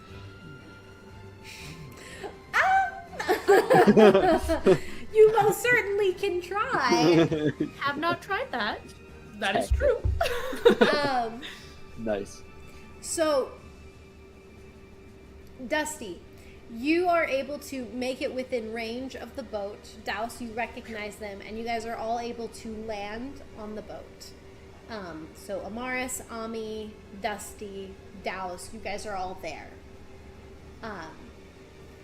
Nuri, as you guys were knocked to the ground, Esmond kind of like, he looks at you and he says, against everything I know you feel, Nuri, will you trust me just this once? And he holds out his hand to you. And she's gonna be like, you better be transporting me through the shadows! And she grabs his hand. And you grab his hand and he melts into the shadows with you. Using his shadow step feature. You, for a moment, it's quiet. Dead silent. As you're just surrounded by darkness. You can't see, you can only feel Esmond's hand. And as you are slipping into the darkness, yeah, Ace Pace. The boo, no. Esmond wraps one arm around you as you feel yourself just sinking, almost as if you're sinking into a pool of water, but you're not getting wet. And then a moment later, you're back standing on your feet. And you open your eyes again. The noise is filtering back in, the rumbling and everything. And you're suddenly at the base of the boat in the shadows of it. And Esmond has his arms around you, but he lets go. And he's like, thank you for trusting me. Now let's get on your ride. She does look quite a bit paler. She does not like the shadows. No. Wait, I need to write down what it felt like. Wait, this is important information. Okay. Lore.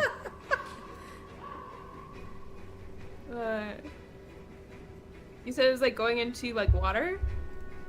It was like slipping into a puddle. Okay. And like being like just falling into the pool, but you're not actually wet. Would have been one big puddle. It's like that phantom wet feeling you get when you have like a glove on over your hands or something. Yeah. And it was very quiet as you passed through the shadows. Okay. Oh, and it was really quiet. Oh, that's important. Mm-hmm. More lore. It was You really just important. now shadow stepped. Okay. So we appear. She looks quite a bit paler. Shadows. My worst fear. Not my worst, but it's just there. And he's like, I know. It's in the top. What'd you say? It's one of the top ones. It's up there. It's up there. Yeah, It'd be like if Dusty got a ride from a bunny or something. Emily, what did you say as Esmond? Oh, as Esmond, he's like, I know, but we needed to make it here. I needed to get you out of that town. She nods and high or low, Emily? Hi. Okay. It seems like she's not even really thinking about it. Her hands are kind of shaking. She looks pale. And she's just, like, grabbing his hand and, like, walking onto the ship. And it seems like she didn't even really think about it. It's kind of like an automatic movement. Okay. And she's, like, pulling him behind her as she's, like, walking up the steps real fast. And he just goes with, you can't see his expression, but he goes with, and returns the handhold. Okay. We got on the ship, or if we do, is Ami there already? Did they make it first? You guys arrive on the ship, right as Dusty, are you turning back into Dusty? Well, first, Dusty, like, not seeing the others kind of there, he was, like, gearing up to go, but as they come up in the shadows, he just kind of, like, lets out this sort of crowing sound as he's just, like, almost like a sigh of relief. And he then looks up towards the city and just kind of, like, shakes his head. And he'll turn back into his humanoid form. And he'll go to meet Miles up at the helm. Dory's gonna cast Ending. Also, as she's walking up to Ray. She's like, are you still alive? Are you headed to whatever side of the city we're on? She's like, yes, we see the boat. We should be there in just a few minutes. Okay, we'll wait. She's very tense. She sends another sending to say, okay, we'll wait. That's it, though. Okay. That's 2 sendings.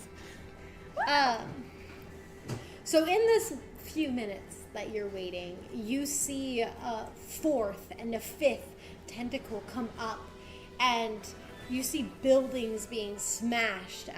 You just hear, like, lots of, like, cries. The town is being destroyed by the Wrens. And if you look towards Esmond, you see that he took one look at it and, like, turned away. And he seems to purposefully not be looking at it.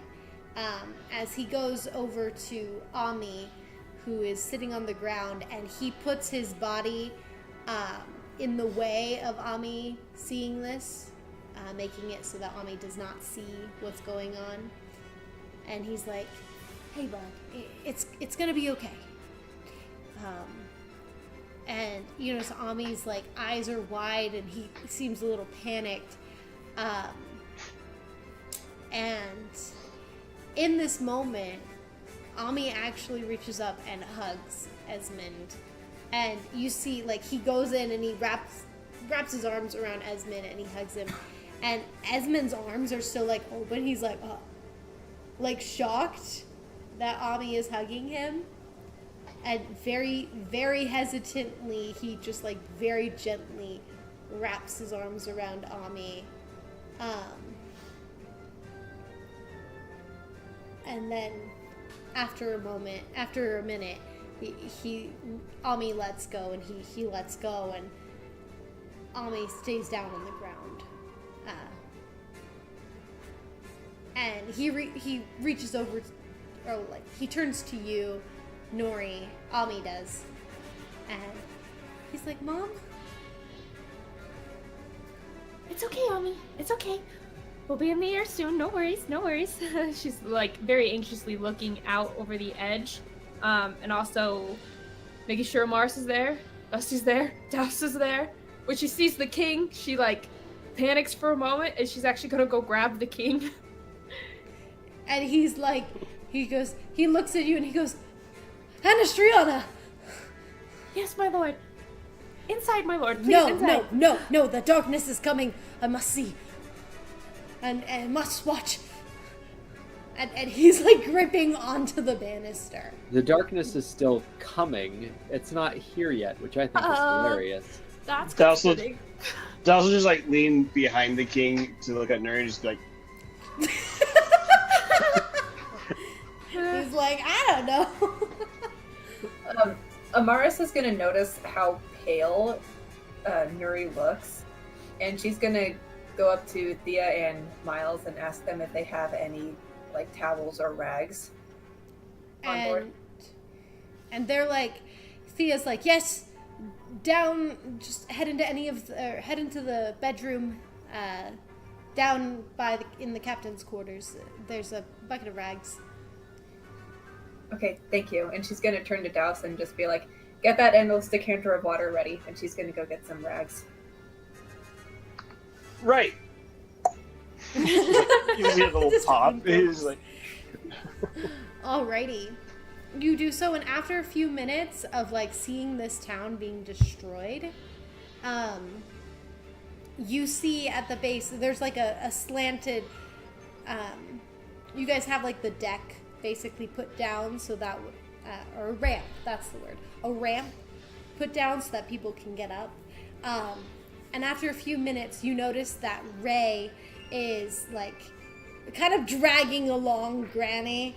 As Granny's like huffing and puffing, and they make it to the ramp, and they make it up the ramp. Oh. And Ray's like, sorry, didn't mean to worry you all. You got here so fast. Oh my. Oh. I mean, I was already here, but yeah. And Granny, she's like huffing and puffing. She's like red in the face, and she goes over to you, Douse, and she goes, Lollipop. Thank you. Her whole determination for getting on the ship is just to give another lollipop to Douse. Truly an adventure. That was her last act, and then the Wrens. And then the Wrens. And she goes, huh. Oh, is there a room? I can put my stuff in, Granny says. Yes. Oh, let me put you guys on the boat. Nuri, do you have him? She just gives a thumbs up. Awesome. Come this way, Granny. And he'll direct her to an open room. Okay, and as she's like heading over, she goes actually and turns to Ami and she goes, this is no place for little boys. Come, grab my hand. And he's like, I can't. and he kind of is like, okay, but he can't kind of like lift himself because he's like, he like shakily is trying to get up, but you notice that like Ray ends up going down and she nods, she looks at you, Nuri, and she's like, gives a thumbs up, like, is it okay? She nods, yeah. And she scoops Ami up, and they head inside into one of the rooms. They also try to give the Granny one of the nicer rooms if he can find one. Okay, that's gonna be at the end. Nice. Assuming no one has taken it. Yes. Nima. Okay. Oh, yay, Yes. you're back. You're back. Welcome back. Oh, here, let me put Amaris back on the screen. Oh, wait. No, Megan's not here. Megan is here. She's not here for showing us. The she might classic. have to reconnect one more time. Yeah, dragon. Sad day. I wanted to know what she was going to do with those rocks. I'm really curious. Okay, while we're waiting for her to join. She's back. Can you see her? Yes, now she's here. Okay. Real Okay. quick, I just wanted to point out Ace Pace's comment. Granny's cardio is -1. Yes. The -1 Constitution score. Every level she loses health. She's She like, loses herself. she's like, I can't. That's my fun. Hold on, I gotta get the characters out on the board real quick. Esmond is over here. Nuri is over here by him. Esmond's probably right there. Ami is now in the rooms. Alchemist is in there. Can you guys see the whole page? Yes. Yeah. Okay. Thea is up here with Miles. We've all got our little clique. This is perfect. Okay, I think I've got everybody except Granny for Granny. Let me see if I can find a Granny. Find a Granny. Oh no, we lost her already. I mean, I didn't have a token made for her. I'm just kidding. She is a gnome, but I will use this token for Granny for now.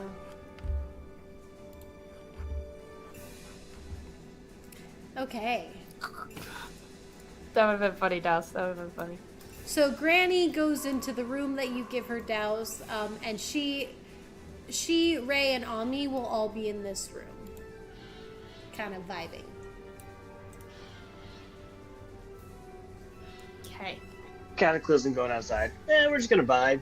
Yeah. We're just gonna find.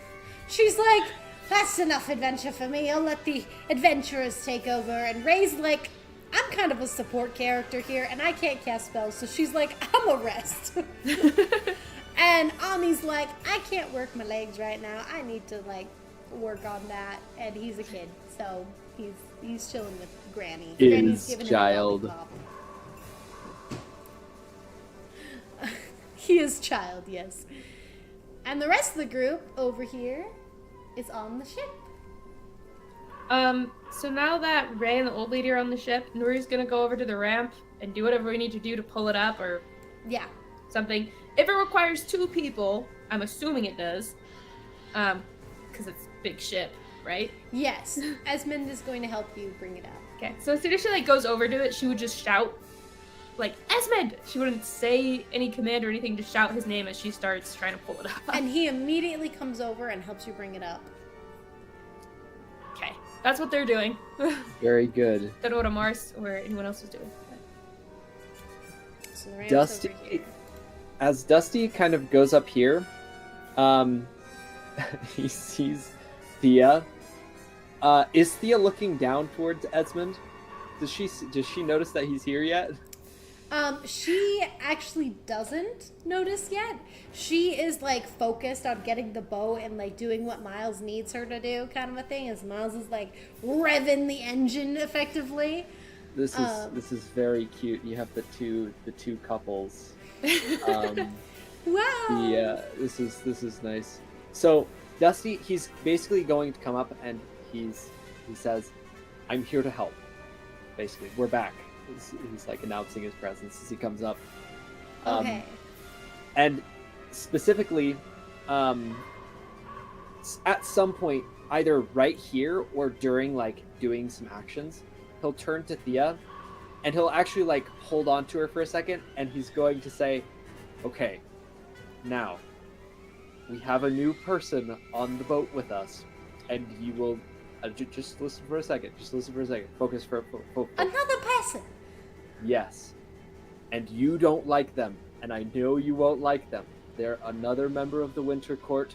Please Kidding me? We're not taking on more. refrain from killing them until they do something particularly wrong. Okay? We're all on equal terms. We're all just trying to get out of here. This is our main focus. We'll deal with this later, but I just wanted to give you a heads up that there's... Yeah. You'll see him. You'll meet him. It's Nuri's, husband. Anyway. You say that, and you kind of like, or it's like kind of, it's Nuri's It's husband, like his last right? thing. That His last thing. And she's like holding onto a string, and she grabs your forearm with the strength of a warforged. And brings it over, has you grab the cord yourself, and she pats Miles gently on the back and goes, I'll be right back. And then she, like, hardened, turns back, and she, like, you see her trot off. Dusty just kind of, like, turns to Miles and says, I backfired a little bit. Whatever. It's Nuri's business. So just gonna start working. So Nuri, you and Esmond got the plink basically taken up, pulled up, and put it away kind of in the center here. As like this is going on, and you guys finish just barely putting it away, you see Thea just storm up, just the most determined look on her face. And you see Esmond turn, and he sees her, and his eyes widen for the most epic slap on the face as Thea just, boom, slaps him across the face. And you notice there's a nice red handprint on his cheek right now. Nice touch up. Otherwise, blue stripes, pale skin. Gives him some color. That's amazing. Quick question. At this moment, does Amaris also come back? Yeah, Amaris comes back and she's carrying all the rags that she wanted to grab. Right, as she sees Thea's back. So, Amaris, you would be right here, technically.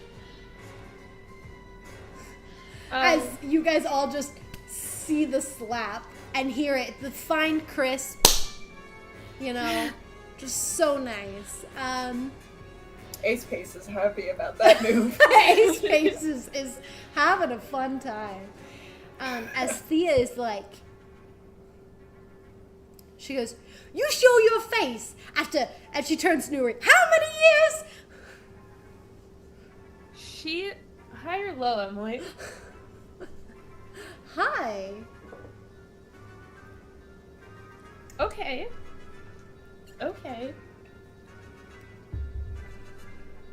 So she shouts, after how many years, looks to Nuri, and Nuri will actually step between her and Esmond and will say, just in a kind of calm voice, 2.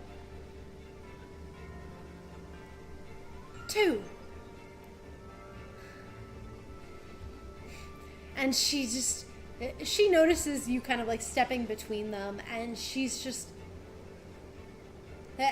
and notice Esmond isn't doing anything to her, or like, he's not getting up in her face or anything. He's just standing there. He kind of is like stinging as he kind of hisses a bit, kind of touches his cheek a little. And at this moment, you feel the boat lurch and start to sway a bit as it's starting to raise up in the air. And Thea's like, it turns away from you, Nuri, and turns to Esmond and is like, 2 years. You better have a good explanation as to why you're here now. And he's like, I'll answer any questions you have. Nuri asked me to come here. Nuri will quickly add, right afterwards, he had Ami. Ami's awake. He's here on the boat. He's okay. And Thea's like, he's awake? He's here? Yes. He's in a room, with some other friends, but it's okay. He's awake. And she's like, I'm gonna go make sure this is real, and then I'm gonna come back out. And so she dashes off into the rooms. So the boat starts to rise, and Esmond's kind of like stinging. But after a minute, he's like, he kind of laughs, chuckles just a little bit and goes, should have had my helmet on. She packs quite a punch. Nuri just nods, but actually doesn't look back at him. And... Yep. She just doesn't look. She's gonna nod. And then she's just gonna mumble something about, well, just a moment, I gotta go. She's gonna walk over to the king again. But Amaris is on the ship. Does she do anything? Yeah, Amaris, what are you doing? Well, she brought up all the rags, and, like, I kind of imagine Esthea's, like, rushing down to the rooms. Like, she just kind of, like, pushes past Amaris. Well, she's actually going to the northern rooms rather than... You came out of the southern ones. Okay. She, like, saw the slap, and she's like... Eh. But anyway, like, she, And she says what? Amaris reacts. She just goes, but after all that, she's actually going to walk up to Nuri and just, like, gesture for Douse to follow. At this time, I imagine Douse has made his way back up and would be following. He's like, right, I also need to do something with my endless decanter of water.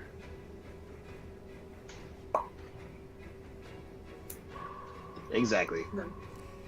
All right, what are you guys doing with the rags and the decanter?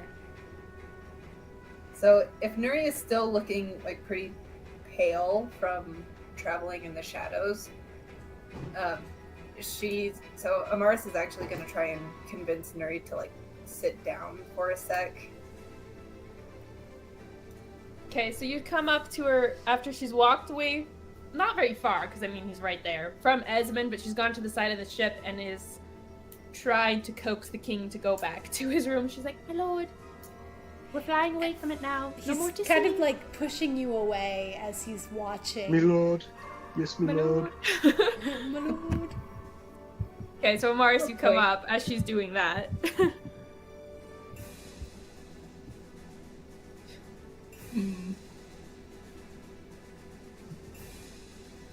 Oh, so here's something I can do with Bestow Curse. What? What? No! No. At the DM's option, you may choose an alternative curse effect, but it should be no more powerful than those described above. The DM has final say on such a curse's effect. That is something that I can do with Bestow Curse, so I'm bringing this to Emily. Can I use Bestow Curse to put him to sleep so we can just drag him to a room? I would say no, just because there is a sleep spell specifically. That would be kind of funny, like, but or just have him, like, go limp, like something that, like, he won't fight us, so we could just get him to a room. You think that in this moment, no matter what you try to curse him with, he's not going to be going easily, if that makes sense. He wants to be, like, here watching it. And I mean, then again, this is also the first time he's been on, like, his own feet in a while and, like, out in the fresh air.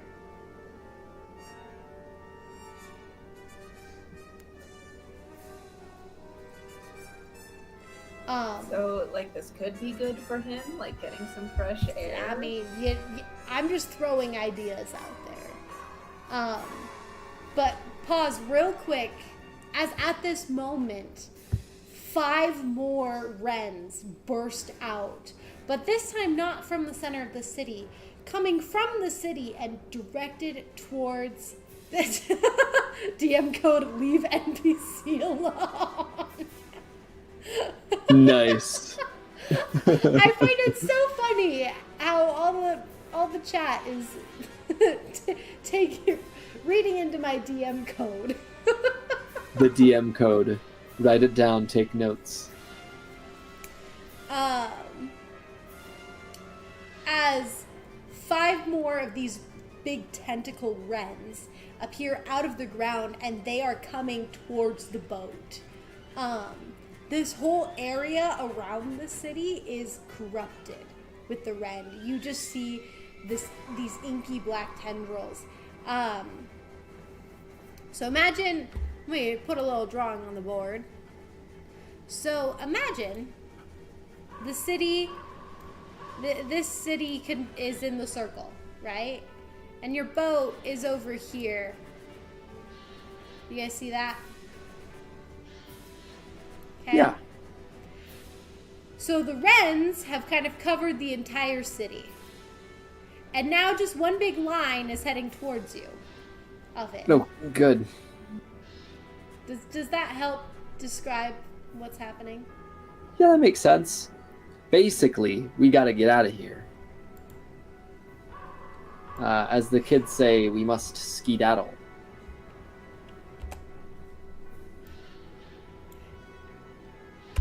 Sounds about right. Yes. As the wrens are coming up, and the king is shouting, "It's here! It's here! The darkness is here! It's going to end us!" And he's freaking out.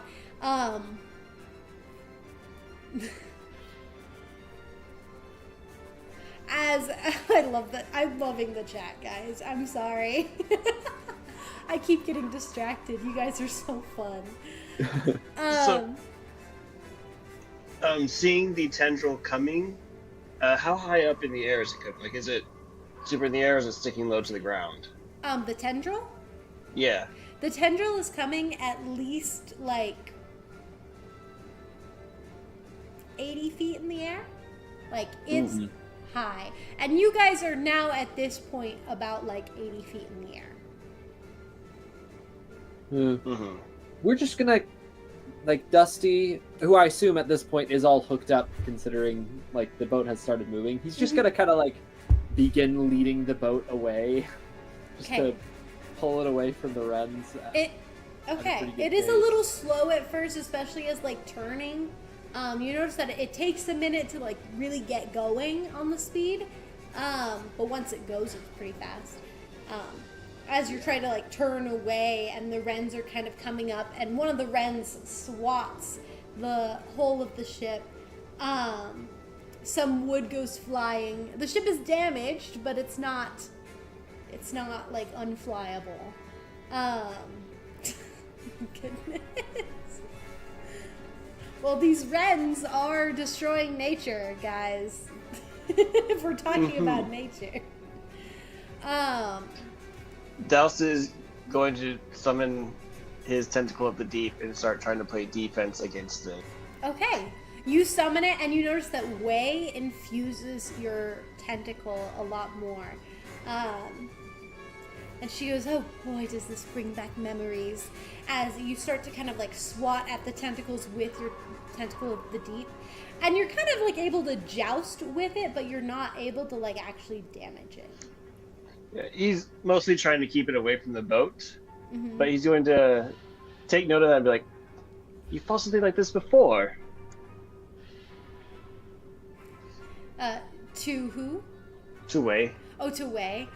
She goes, "Not this specific thing, but the memories of enhancing different water spells with past bearers." Really? Yes. Well, it is much appreciated right now. Of course. You are the bearer. And you are the heart of the sea.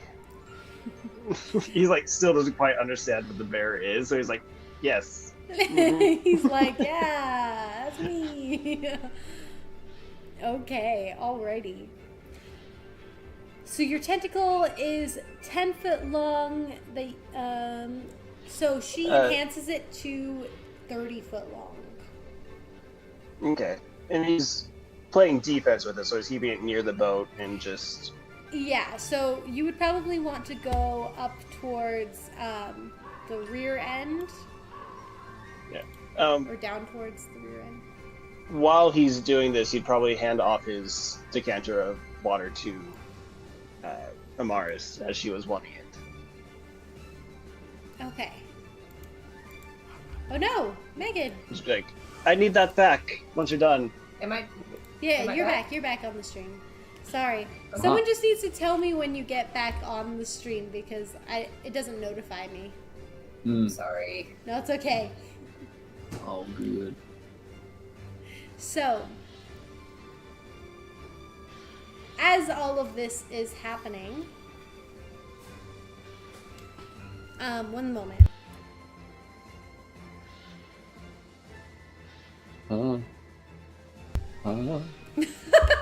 What? Okay, real quick, just with all of Ace Space's comments in here, he's probably like, what would you guys say? Chaotic evil, chaotic neutral? Chaotic neutral. Mayhaps. I'm loving it either way. This is fantastic. I'm so tempted. You have no idea. Dusty's been like, do I just go back into the town? Do I just help those people? I'd probably die. And that's generally not going to be very helpful. That's not gonna be helpful. That's not going to be helpful. Sedgy evil.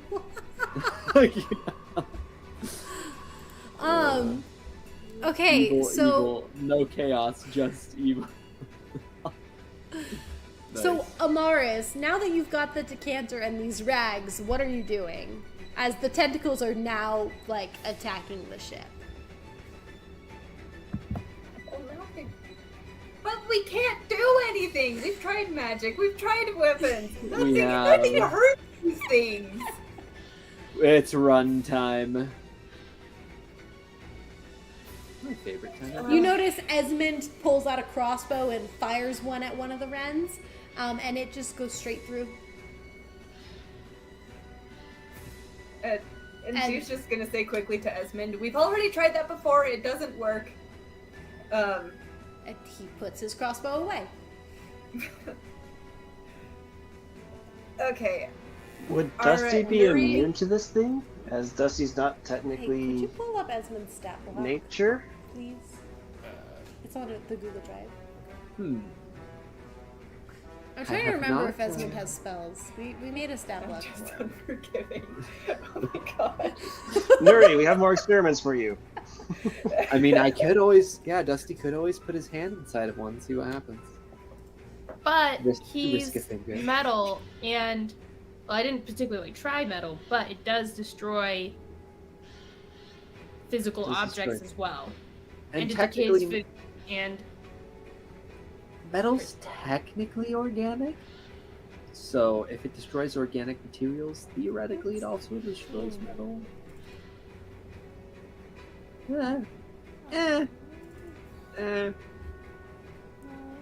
It's worth testing, I guess. Maybe I'll pull it up on it's worth this. I mean, But right now ain't the time. The runs are a little too big to They're put too just big. like a single hand in. They put a hand, they'll take an arm. Sorry, It's, I'm trying to pull up the Esmond stat sheet real quick. No worries. It's useless. It's not in here. He's trying. He's edgy. We shall see. If he truly does do the forgiveness thing, perhaps. He did kill a mind flayer on his own, Lady Noir. He Yes, he did actually do He that. did do that, yeah. supposedly, we haven't seen the According body. to him. It's not that impressive. I do it on Baldur's Gate all the time. I have no idea where that came from. That'll do it. That's so funny. Okay, Kind of true though. well, that's okay. He tries all that he can right now. He tries all that he can. Try real hard. Willing So wait, hold up. to existence. If I'm you trying guys to can remember it. talk amongst yourselves for just a moment, I will be right back. Okay. Farewell. We're trying to remember what, Megan? Has Douse tried water on these before, like water whip or something? I mean, he's using his tentacle of the deep right now, which I think It is made of It's water. Imagine it's a spectral tentacle. Spectral tentacle, probably made of water, since Wei is the person he made the pact with, so water. So it makes sense. Okay, because I'm thinking like I'm trying to think decanter. like I've got the endless decanter of water, but also Nuri and the king are right at the edge. So do I try getting them away from the edge and slap some sense into the king, or do I try dumping water on this Ren? Science. Because technically we haven't tried water. Like, can it be washed out? Just technically, we did try. Throws soap. No effect. Throws water. Water is different. Canonically different. Also, it may be good to splash the king with water, or not. I mean, he seems real intent on the whole. I don't know why he's so excited about. I must watch this. He's like, I will watch the darkness approach. I must watch as my end comes. There, Megan, I just put in the description of endless decanter, so you can see like the stream, which produces 1 gallon, fountain 5 gallons, geyser 30 gallons of water in an action. Well, you could try the geyser. I was actually thinking about trying the geyser. Fall prone, right? You know. But it is technically like a spectral thing, like things go through it.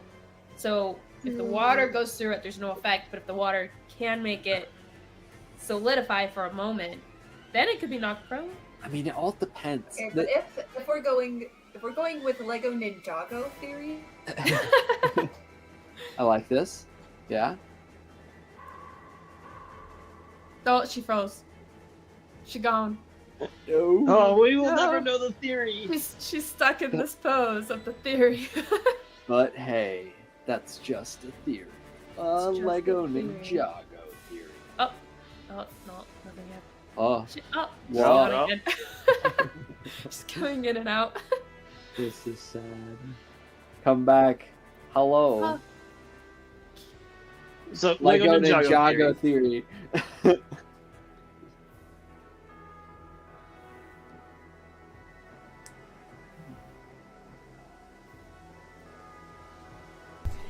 Alrighty, everybody, I am back. Welcome back. Hi, welcome. Yes, sorry, we found Esmond's character sheet, which was lost amongst other files. Yes.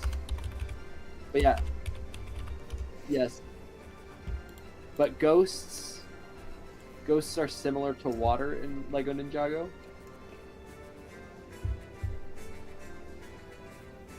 Okay. What? Okay. Oh, Megan. Lego Ninjago. It's related. Megan's super back. related. Megan's back now. Yes. Okay. You know, try it. Try it. We're gonna try it. Use the geyser feature of the endless decanter of water. We also need to clarify: is Douse's Oh, true. his tentacle of the deep, is it spectral or is there like water to it, or because yes, the thing itself says a spectral tentacle, but this would change a little bit of what we were talking about. Oh, that's smart. If it is a ghost, Seji's right. We should try a dark type move. Do we have any? Because dark is good against necromancy, ghosts. or is that ghost? That's ghost. Necromancy might be ghost. We're thinking Ghost type move, yeah, that might work too. It depends. It depends if it's a. What Pokemon type is the Ren? I mean, do we want to roll initiative? We have a drow. Sure. Probably. That's probably a Do we good want idea. to, or can we just say we escape? Pretty please? No. Things are happening. Oh! Happening. Okay. All right. Oh, okay. Initiative time, y'all. Okay, hold on. Let me. Oh, wait, before you roll for initiative, don't roll yet. I have Don't entered roll myself into it. Oh, okay. I have just deleted all of it. Okay. Don't worry, I rolled it hard with my actual dice. Smart choice. I was gonna say like a hard copy. I was like, Hard copy. Oh, nice. fairy type magic, then theoretically that's super effective against ghost and dark. So if it's both, then it's 4 times effective. You know what works really well against ghosts? Salt and iron. Okay. Apparently. You get that, you're good. Throw some salt, whack it with some iron, it goes away. Douse, if you take some salt and put it on Dusty's fist, he can punch it. Yes. Then we get 2 things at once. That's right. That's right. All right, you guys can roll for initiative now. Cookie bag. Nuri used Shadow Ball. Apparently, I got a 22 on initiative. A nat 22. Nat 20. Let's go. It was a nat 20? It was. I'm putting it on the board. Dang, okay, nat 20.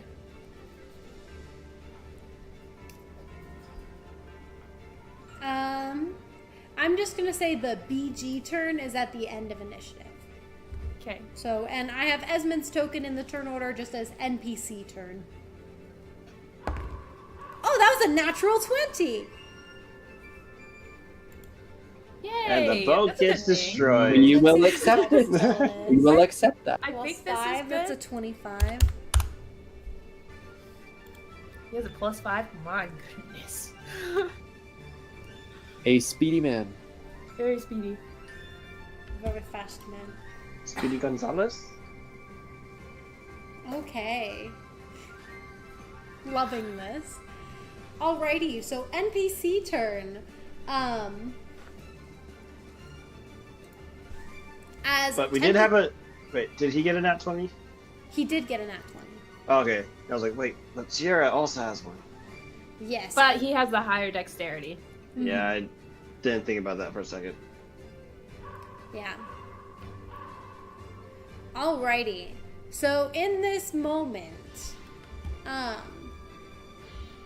let's see. I'm trying to think about this. Okay, so Thea comes out and she's like, holy heck.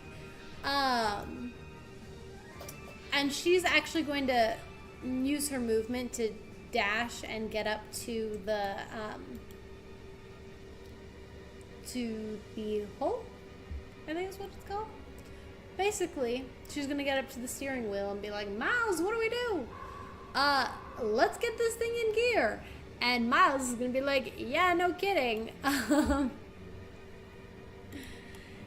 As he's going to turn the ship and direct it away.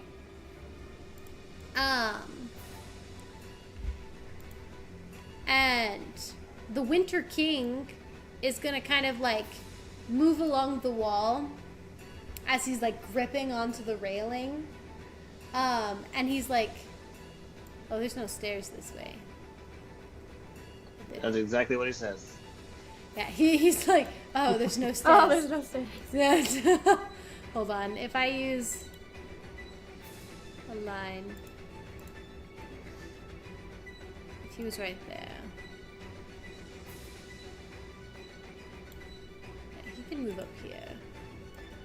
He's going to like be clutching onto the railing, and he's gonna move up in this direction towards the darkness.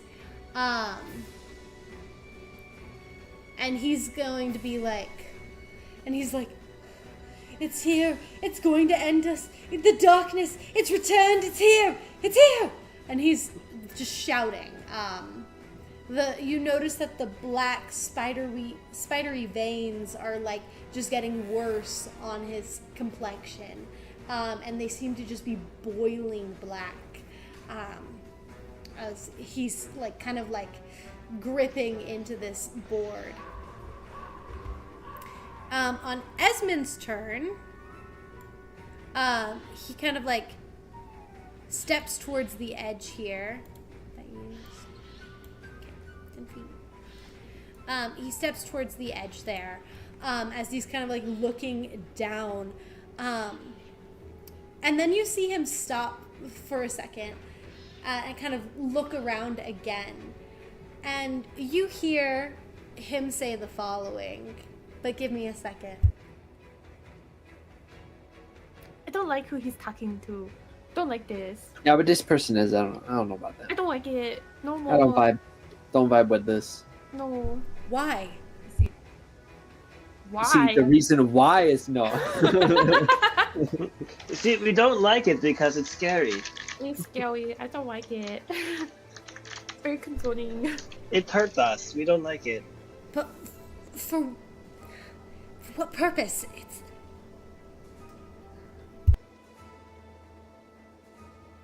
For what purpose? It's evil. That's why. You Yeah, wouldn't. that's why. What kind of is? What do you mean by that? You wouldn't do that. You wouldn't do that. Watch me.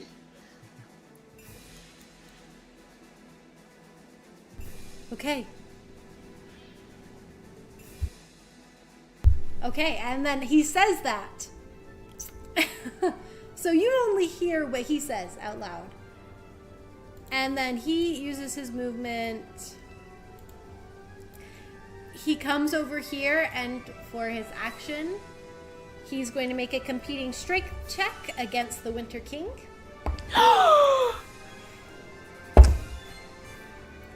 Wow. Live the king. No! And he grabs the king and throws him off the boat. Wow. Oh my gosh. Well, the Winter King did want the darkness. Is Dusty connected to the boat at all? Would he be able to easily, like, Oh my god. You are disconnect connected himself? to the boat. Do I know if I disconnect myself if the boat loses power? You can take a for- gamble. This is a good question. Because in the past, he's been using his hand. He's kind of had to do stuff.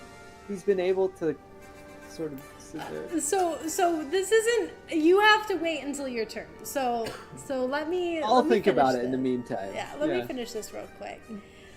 He is technically within 10 feet of Douse. Is there any reaction that I could do to try and intervene, or no?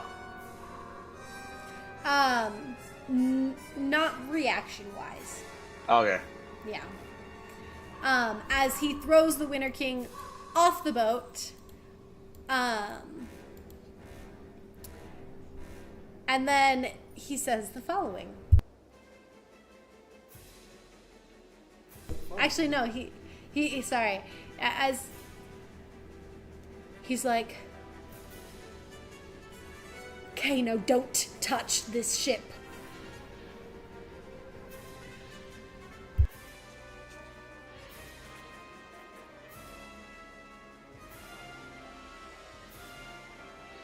The first what? And then out of nowhere, you guys feel something hit the side of the boat. And on the edge of the boat... Where's my token? We're just gonna put... Just for the sake of this, just for the sake of the token, I'm gonna use a Dusty token. No!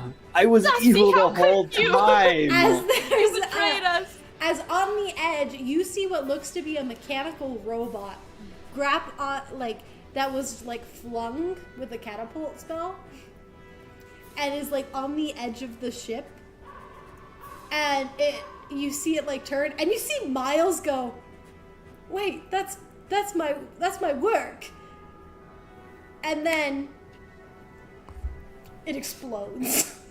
Oh my goodness.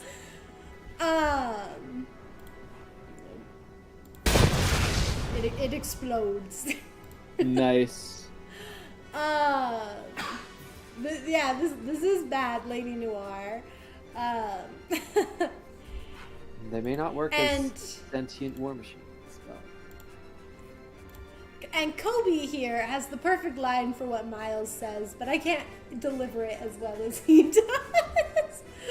No, you can't. You can do it. I don't remember what it was. It's like Just do it. Just tell him what it says. I don't remember.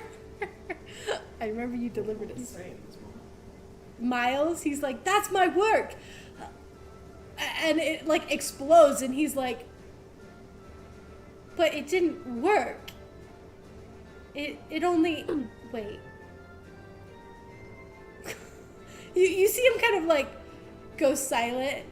And he turns to Thea. He's like, they had me make another Dusty, and it didn't work. It only exploded. But I guess they figured that was good enough. And so there's a big, like, not rend, sorry, I should not be using that word as this. A big, like, kind of hole as the ship is beginning to, like, steam, and there's a fire on the boat. Uh-oh. Oopsie. Oopsie poopsie. Come here. Give me a little fire. I just need a little fire. Fire!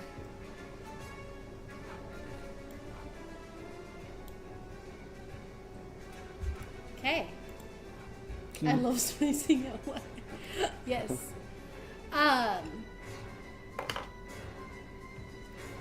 And this ends the NPC bad guy turn. Huh. So, oh my goodness. Okay, so to just be clear here, there's a fire on the ship, and we're tilting because of the fire. There doesn't seem to be anything else causing that, correct? Yeah, so you're kind of like tilting towards that, but you think that by the end of this round, the boat is going to be like sailing off and away from this area, and it will be like safe at the end of this round. But there is a fire on the ship, and there is a hole in the ship.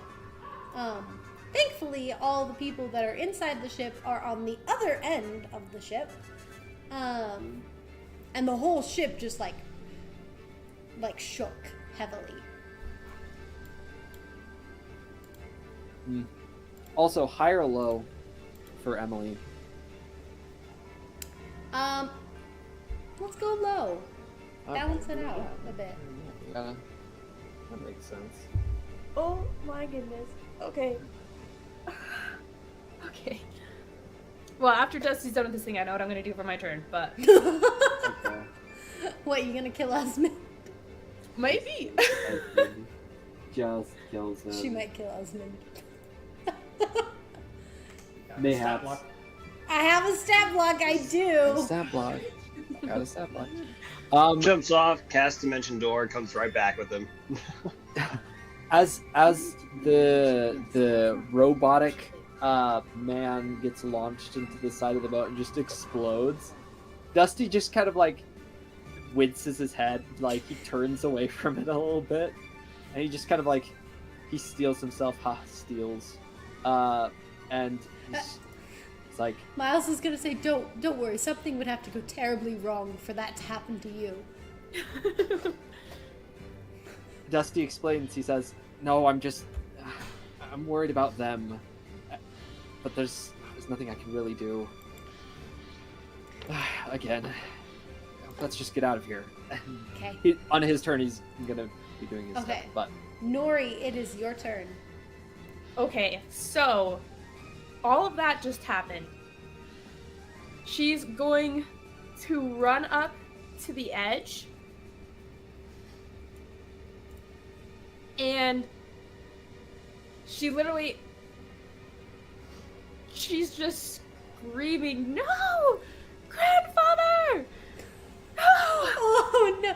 And Esmond's like, "Huh?" He's like, and she immediately, her hand starts to form into heat, which then turns to cold ice, and she swings around, and it's like she has a baseball in her hand, and just shouts, "You killed him!" And she throws it, and it's gonna go right past his head at the fire and hit the fire. And it's like an ice ball.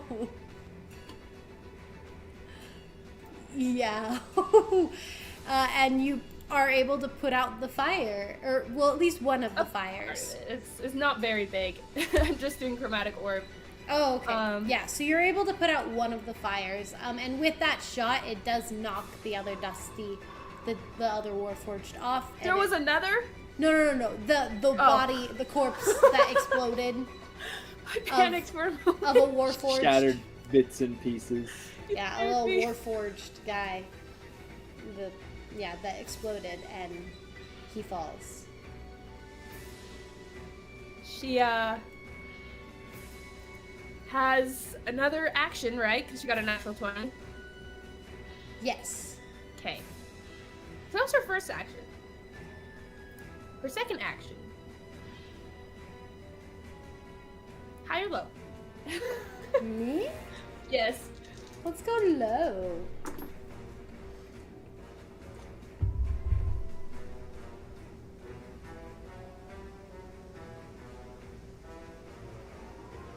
She's gonna punch Esmond. Or try to. Roll to hit. What's his AC? Wait, is this Nubian? Or, Knight. punch. She's not very strong at punching. All bad. She's definitely gonna miss. Seji, more self-hatred for Esmond, yippee! As he's melting for us. For Seji. Leave the punching to Douse. It's his thing.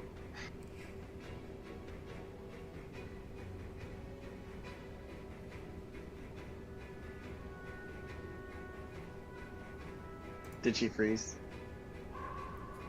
Me? Who? What? No, Nuri, Yes, you you. have one more action. Yes. I wanted to punch him. Oh, roll to hit. Punch Okay. him! Because it's a punch, it's not a weapon, it's just strength, right? Yes. It's a It is just strength. unarmed attack or something like that. Yeah. 13! 13 misses. As All Not a shocker. Goes he's to him got and an just armor class of misses. 19. He's pretty and she's decent. just can't hit him. she tries to hit him and it doesn't even work, and she's like, I don't even want to talk to you right now. And she's just gonna sink to the ground right where she is, and she just starts sobbing. And you see him kind of like reach his hand out, and like kind of pull back, and he's like, you see him just kind of like heavily breathing, and he's kind of like looking around, like unsure of what to do at this moment.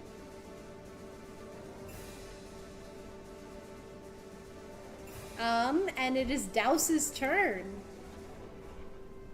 Okay. So, how high up are we right now? At least 80 feet, if not like higher.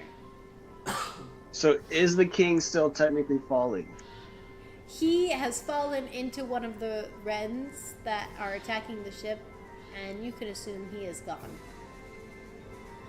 Okay, well, regardless, Douse is going to attempt to get him with a water whip. You may If attempt. that's at least he gets the body, his thought process, but he's hoping to save a life. How does this work? Because it's technically a dexterity save. On him. Okay. So what I'll say is you try to like do the water whip against it, but it just seems to go, because you can't really see him. He's fallen into one of the wrens, like into the shadows, into the darkness, and you try to like go for him, but your whip ends up grabbing nothing. Okay. I mean, outside of that, Douse is just going to try and keep playing defense, because he's preoccupied with doing that. I don't know. I guess prepare to action to attack any of the tentacles that come close with his tentacle. Okay, with the big one, big water one. Yeah. Alrighty. Alright, and then next up is Dusty. Okay. Dusty, he hears like the explosion on this side, and he like glances over that way, and then he hears like Nuri screaming on this side, to which he looks over and he no longer sees the king there. He gets a pretty good general sense of what happened, and he just like cast this very pointed look toward Esmond, and then realizing he doesn't really have time for this, he's just going to begin like, well, we have to get out of here very quickly. This has happened before, so I'm curious, would he be able to like pump the like additional energy into the ship, either by using spell slots or perhaps exhaustion? I'm not exactly sure how you would rule that. Take a point of exhaustion. Okay, we're going back into exhaustion territory. But he's gonna pump extra juice into the ship to give it a little bit of extra speed to hopefully get out of here safely. He just kind of like his hand where he's connected to the ship just begins to emanate this glow, more vibrant than it was before, as he just kind of like holds his wrist and like tenses in pain. But he grits his teeth and he bears it for now. That is what he will spend his turn doing. Okay. Amaris, your turn. There's still one more fire on the ship. Okay, where's the fire and where's the tentacle? The fire is right here. And the tentacle is over down here. Or, well, technically over here. So they're on complete other ends of the ship. Mm-hmm. Well, first things first, I would say we need to get rid of this tentacle. So Amaris like looks back and forth between the fire and the tentacle, just like, oh gosh, oh gosh, oh gosh, King is gone. What is it is, and just finally decides, she has the endless decanter of water. This was not the purpose she was going to use it for. So if it's on the complete other end, is it within 30 feet? The tentacle? Yeah. Yes. Okay, then she's going to use the geyser feature with the endless decanter of water. High or low? Hi. Okay. You use the geyser feature pointed at the tentacle, and it seems to actually kind of go back a little bit. But then after so for this round, you've pushed it back. But once, just the initial burst of the geyser, but then you see it start to come back up and just flow through the water.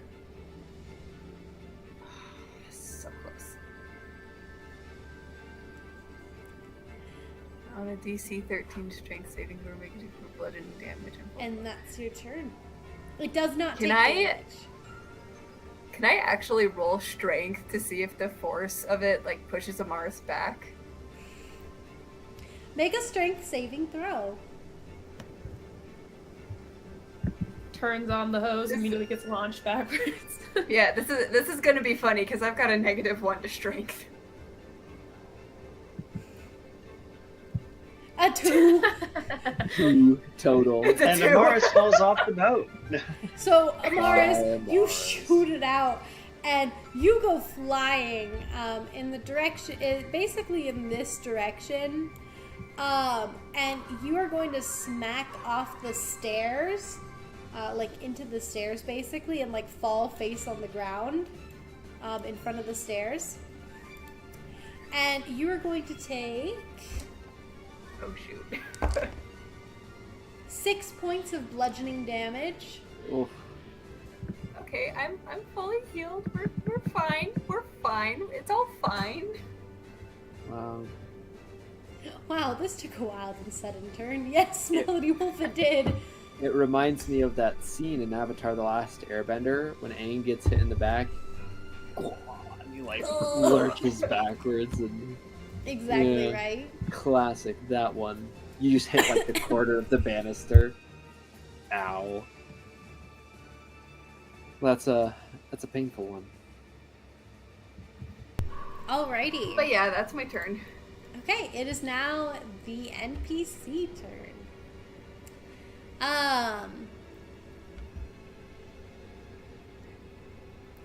You notice Miles is effectively like end of the round. The ship begins to like start going and like zoom off. So you guys are quickly leaving the area, and getting out of this place and flying off. And in this moment, you notice Thea is like furious towards Esmond right now. But you actually see her, like, before doing anything, she heads over to the fire and she puts out the fire. Taking her whole action to do that, to put out the fire. And Esmond, who is standing like over Nuri right now, by the edge of the boat, just looks like completely at a loss for words.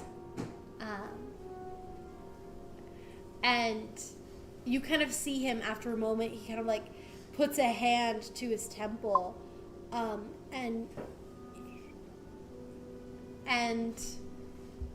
give it a moment.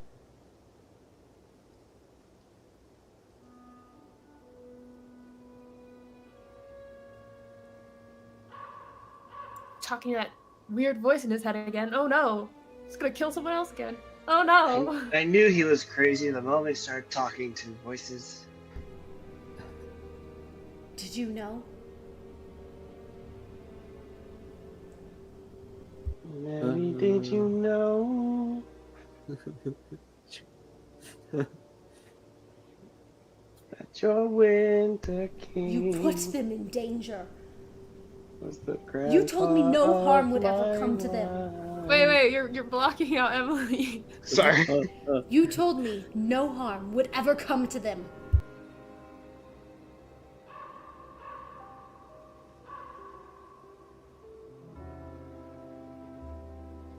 Ooh, falling out? Question mark.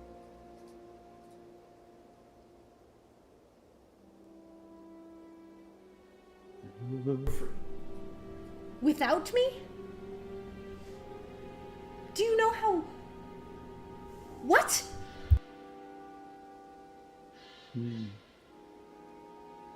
Looks like he's seeing the heralder for his true colors. Oh, who was right? Nuri was. Crazy, guys. Nuri and I thought we were friends.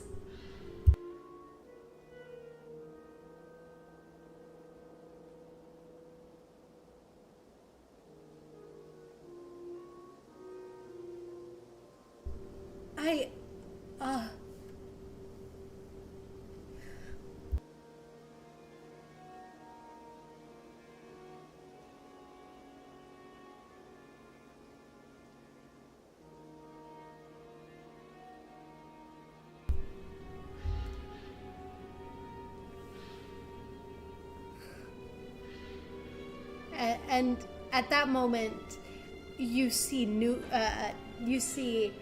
Esmond place a hand on his face, place both hands as his shoulders slump and he just collapses to his knees and leans against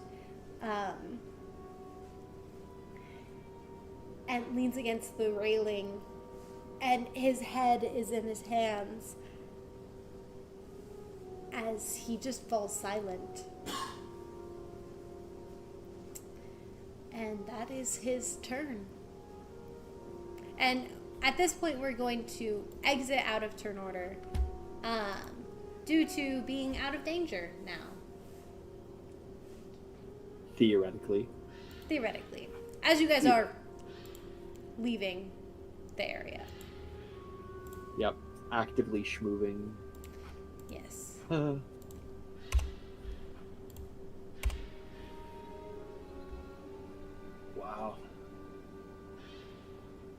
That's intense. That's some intense stuff. Dusty's not saying anything, but I would like to prepare some stuff. So, first thing, if anyone tries to kill Esmond, Dusty is going to intervene somehow. I'm not exactly sure how, but he will try to intervene. I'm specifically thinking of the, but, I mean, I don't know. Douse might try throwing him overboard. Probably not. Yeah, I'm gonna say Miles is able to. He talks to you for a second, and he's like, I think I can manage this. I think it'll last if you're not connected. Dusty, he kind of like starts taking towards that. He's like, that was the hope with the little bit of extra juice I gave it. He like is pulling stuff out. Yeah. So you are now disconnected from the ship, and it is running fine. Now he'll go down the stairs, and he is going to come up next to Nuri, who is inconsolable, and he's going to just kind of like kneel down and like hesitantly put like a hand on her shoulder.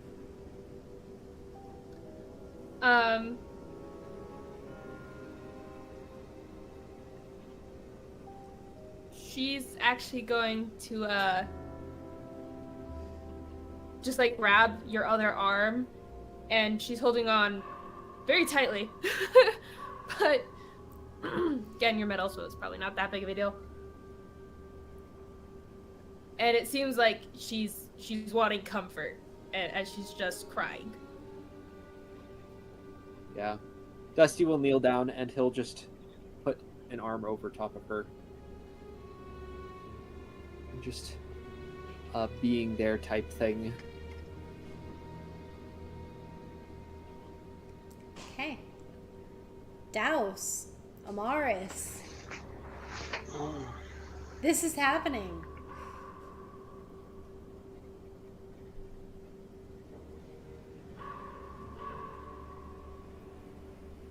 Amaris is like slowly getting up, trying to compose herself after being blown back.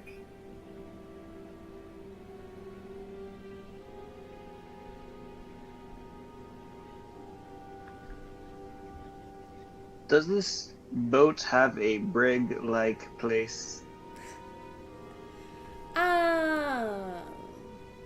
Yeah. It's got a room that has a lock on it, and you have the key. Douse will take him to his... Sorry, just the sentence I was about to say. Take him to his room. It's Ace Pace's comment.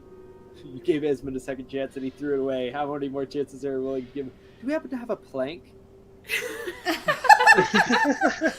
Walk the plank? We'll go ahead and walk the plank. And he's pushed. Say hello to your, what is it? Grandfather-in-law? Is that what that would be? Yes. Say hello to him for us. But Douse is going to try to restrain, even though he's probably not resisting too much. But, like, his thought process is getting him separated from the group. So, one, if he locks him up in the room, he's going to, one, not cause any more harm to the party, and two, no one will cause any harm to him, is what Douse is thinking. He's kind of forgetting that the Esmond can walk through shadows, but... Yeah, Esmond can easily escape. But how are you going to do this? He's currently, like, on the ground, like, sitting down, leaning against the railings, just face in his hands, completely and utterly just broken down. Amaris is back! Yay! Yay! He's going to kneel next to Esmond and be like, listen, I don't know why you did what you just did, but until we figure out, I need to put you somewhere safe. Do you mind coming with me?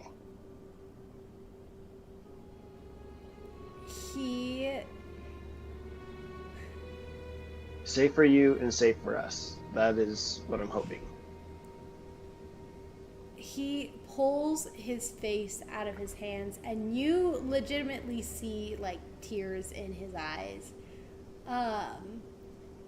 And then, for a moment, all expression just leaves his face, and he looks numb.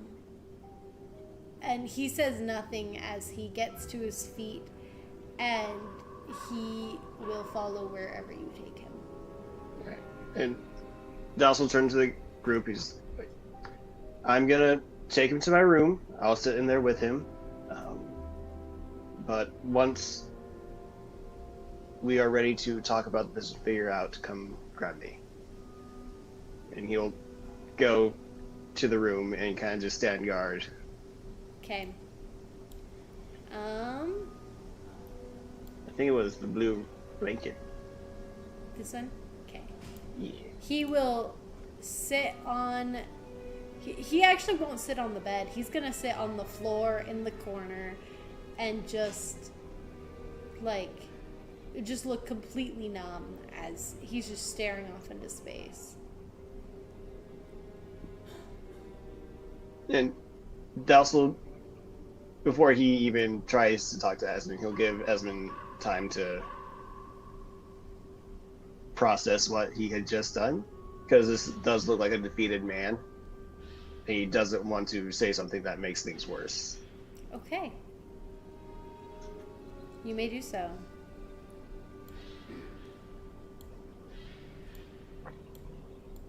Thea comes over to you, Nuri, and she's like, Nuri, I'm so sorry. High or low? Let's go high.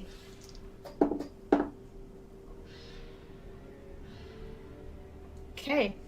Well, so, sorry.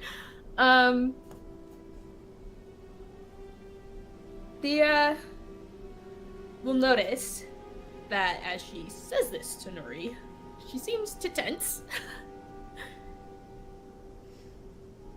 And Nuri's going to get up, her face covered in tears, some snot on her nose, eyes red. As she just turns to Thea.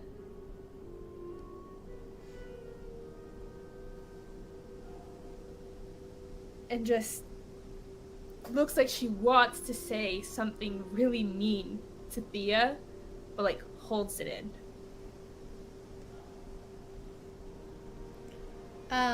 She's gonna roll insight. She got a 12. Well, let's see, I'll just roll a 20 against that. Okay. So, she'd be able to gather, it's her little sister. She'd be able to see that Nuri, as her little sister, like, definitely wanted to say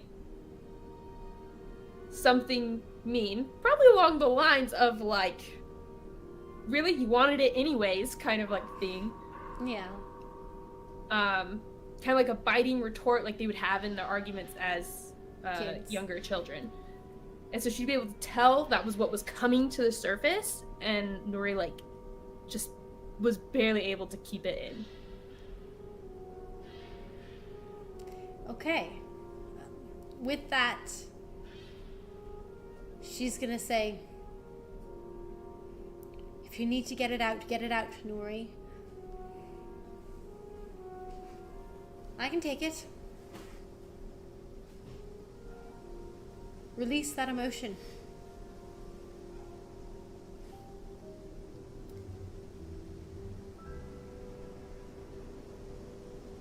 Nuri just shakes her head as more tears start streaming down her face again. And she's going to reach into her bag. She's going to pull out her flask.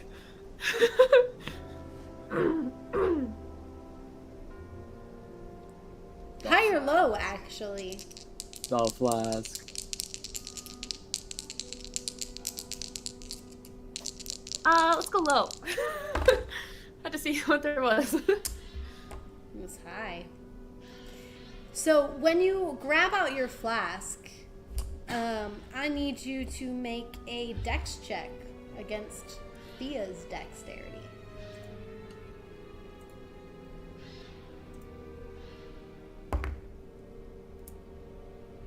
Okay.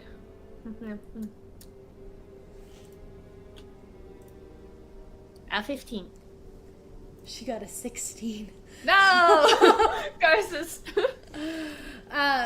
She, as you like pull out the flask, she grabs that from your hand and says, "No! Don't drink!" And she says, "What are you feeling in this moment? Don't bottle it!"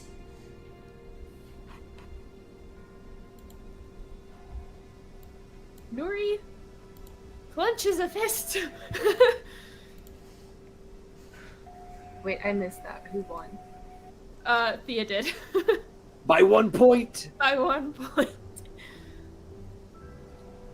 Who won by 1 point? Thea. Yeah, okay. She got the flask. Technically, the fake flask. She did what we were too scared to do. Confront her.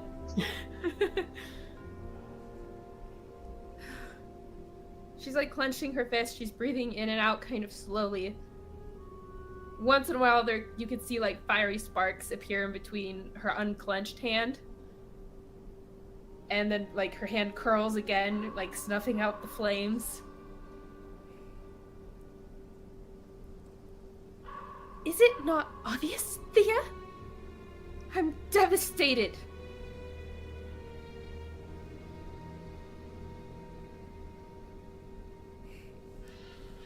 You should be. You should be devastated and frustrated and furious.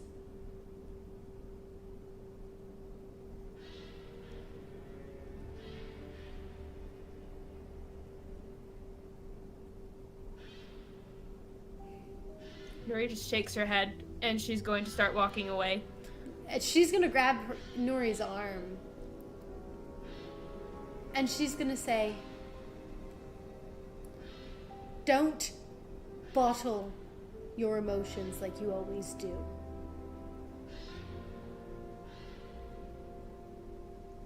And then she's gonna shove the flask back into your arms, into your chest. High or low? Ooh, Emily. low. Okay. We're gonna roll first, and then I'll mark it. Here, I'll have one of you guys mark it for me while I roll. That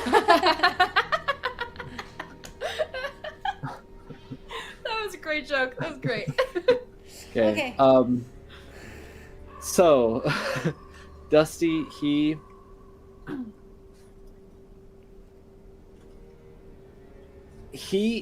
like, so Nuri has kind of broken off from him and has, like, stood up and started walking. And so Dusty kind of stands up, and he's, like, his eyes are passing between the two of them. And he asks Thea, "Okay, but then what? You said don't bottle up your emotions, but then what? I mean, clearly the frustration is directed towards, well, it's not just this, it's lots of things, but what do you do with that? How do you use that? How am I supposed to express it? If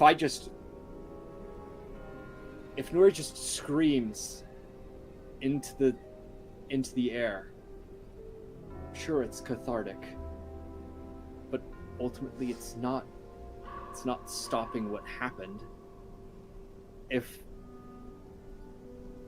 And he just kind of like shrugs. He says, he takes a sigh. He says, just what does one do when you have these emotions bottled up? Do you go on a vendetta? A quest to seek retribution? You can scream, but that doesn't fix it. And he just kind of like leaves her with that question. And she's like, Dusty,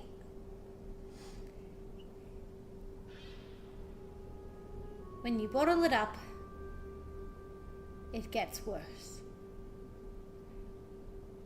Nuri, you're my sister. I care about you. I just don't want to see you hurt worse from leaving the emotions trapped inside. However you want to get them out, I'll support you. Just don't trap yourself inside your own mind. That's all I ask. It'll drive you mad.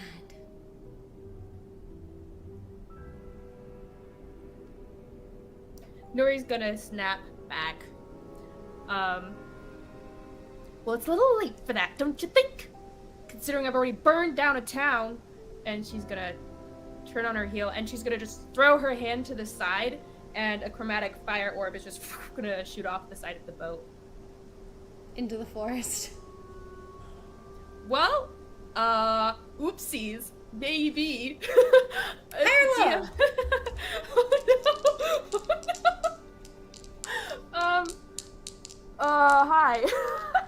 I don't mean to burn down a forest. Okay, you shoot off a chromatic orb. You don't know what's going on because you guys fly away really fast. Okay, if I burn down a forest again in this campaign, I got problems. Because you burnt down a forest in another campaign, Sierra. I did. It was an accident, though. Yes, so Nuri does that, not thinking anything bad could happen, because they're in the sky. Yeah, she's gonna go to her room. Seji, what's one more fire? And as she's about to go down the stairs, or wherever the doorway, it's a doorway. Yeah, so it's a doorway. The door. She will just snap back as she's going in.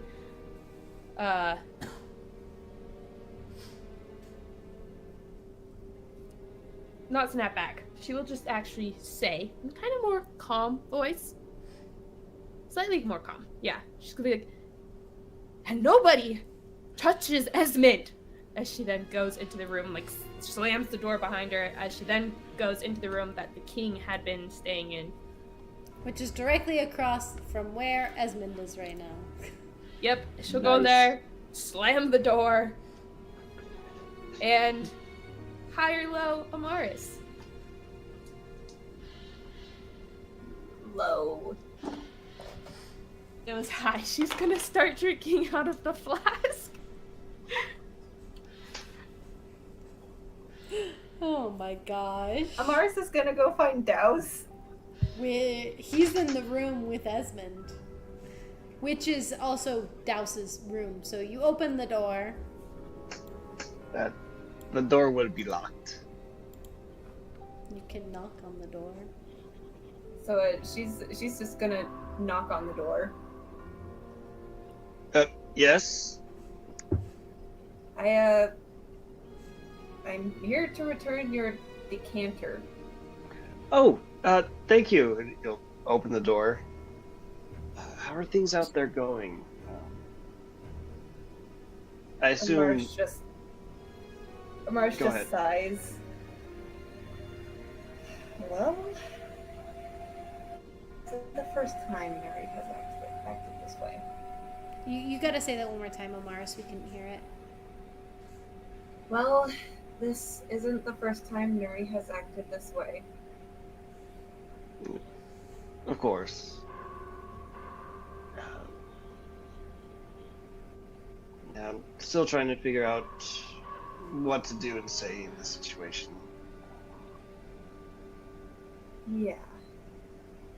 But right now. I hit my head pretty hard. I just need to recover from that. And she's going to hand you the decanter back. Oh, I didn't even realize. You'll reach over and cast Cure Wounds on your head a little bit. And you heal.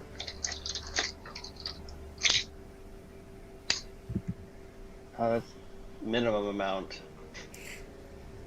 Sad. Or actually, it's not even Cure Wounds, it's Healing Word.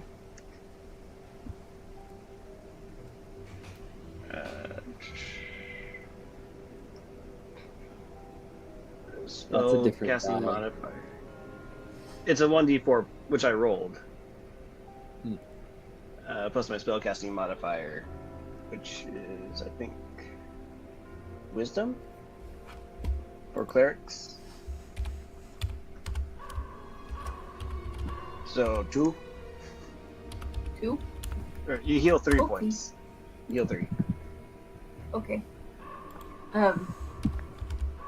Thank you. And she hands you the decanter and goes to her own room. But as you take it, you do feel that there is something else with it. But she has passed the flask on to you. Douse has Douse- the flask. He has the brief thought of like an endless thing. No.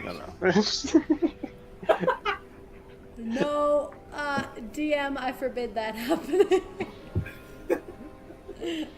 I don't want to go to the astral plane. It was a fleeting thought, and then he puts them back on his waist. Okay, I'll give you the same spiel. Technically, it's still Sierra's item. You cannot destroy it or, like, hide it or get rid of it in any way. Yeah. There are no plans to do that, at least on my side. Yes. Aside from the whole hiding it thing. Yeah. I mean, keep it from her, I guess, but she said Yeah. she's okay with that. Oh, one more thing. You can't replace the drink in the bottle unless Sierra out of game says okay. I don't think I even realized you could do that. Technically, you can if you fill it with enough of a different drink. Dels fills it with water. He certainly has enough of it. The power. To help me sober up. Epic. But if Esmond's looking like he can talk, or as soon as Esmond's looking like he can talk, Douse would have try to have a conversation with him. He does not seem like he is wanting a conversation right now.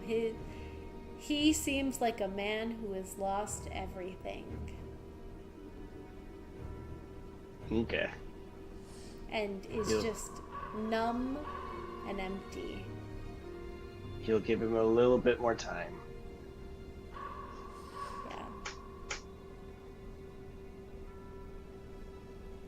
Okay. Nice. Dusty does have one other thing he would like to do. Mm-hmm. Because I know we're close to finishing up here. Mm-hmm. But he wants to ask Thea. So he kind of like watches Nuri storm off. Nuri calls out, and nobody touches Esmond as she wham slams the door. And he watches, and then he turns back to Thea. And he asks, sort of out of the blue, why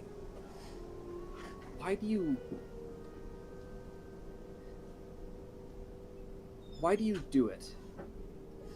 I'm talking about this whole... And he shakes his head. He says, let me rephrase. This whole summer-winter court stuff doesn't make any sense to me. It's just... I mean, there's you guys, and then there's the winter court, and then there's the dark elves, and I understand this whole, like, that there is division, and there is, like, this separation. And he just kind of, like, gestures, and he says, this is all I've ever seen it cause. I've seen no benefits from this separation. And then he like turns back towards her and asks again with context, so why do you choose to tolerate it? Why do you follow this? And he just kind of like shakes his head. Ideology, I suppose.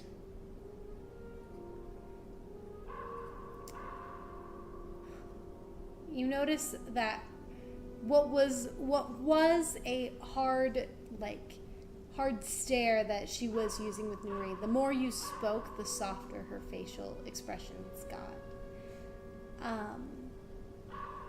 And she walks up to you and she places a hand on your shoulder.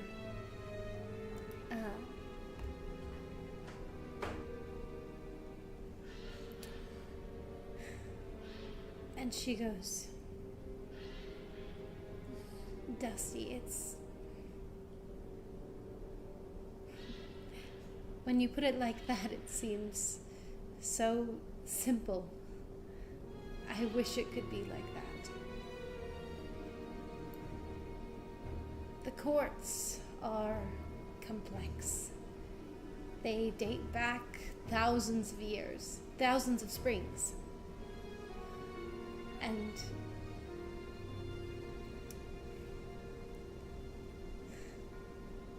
well,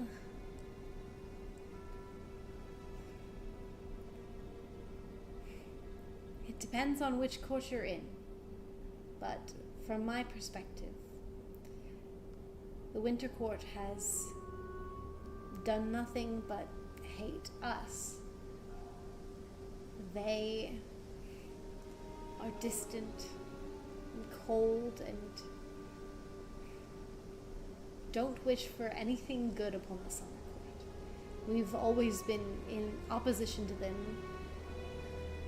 warring back and forth, well, on the brink of warring back and forth.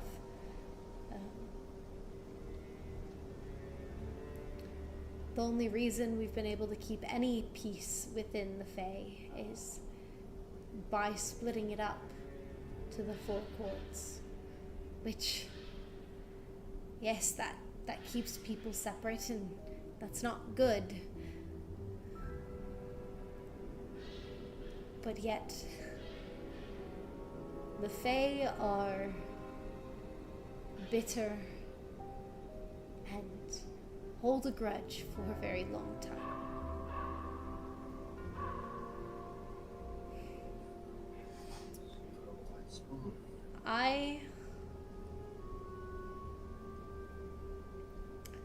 Well, the reason I do this is to protect you and Miles and my family back in the Summer Court.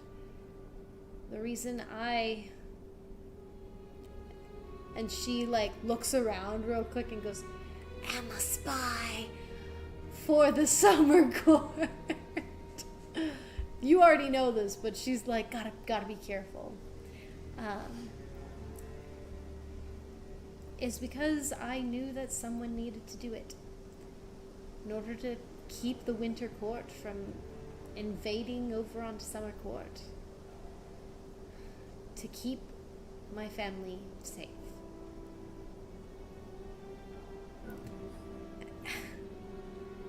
Dusty, I wish the world could be a better place. I wish it could be just as you imagine. And that people could be happy and kind to one another. But it's just not that way. The best we can do is to find the joy in our own lives. The joy in the people we surround ourselves with. And do what we can to protect each other. That's what I've done for you and for Miles and my family. It's the reason why I made the hard choices I have. The choice that Miles and I decided to send you away to the desert. That was the most difficult decision we ever had to make. But we did it because we knew you would be safe.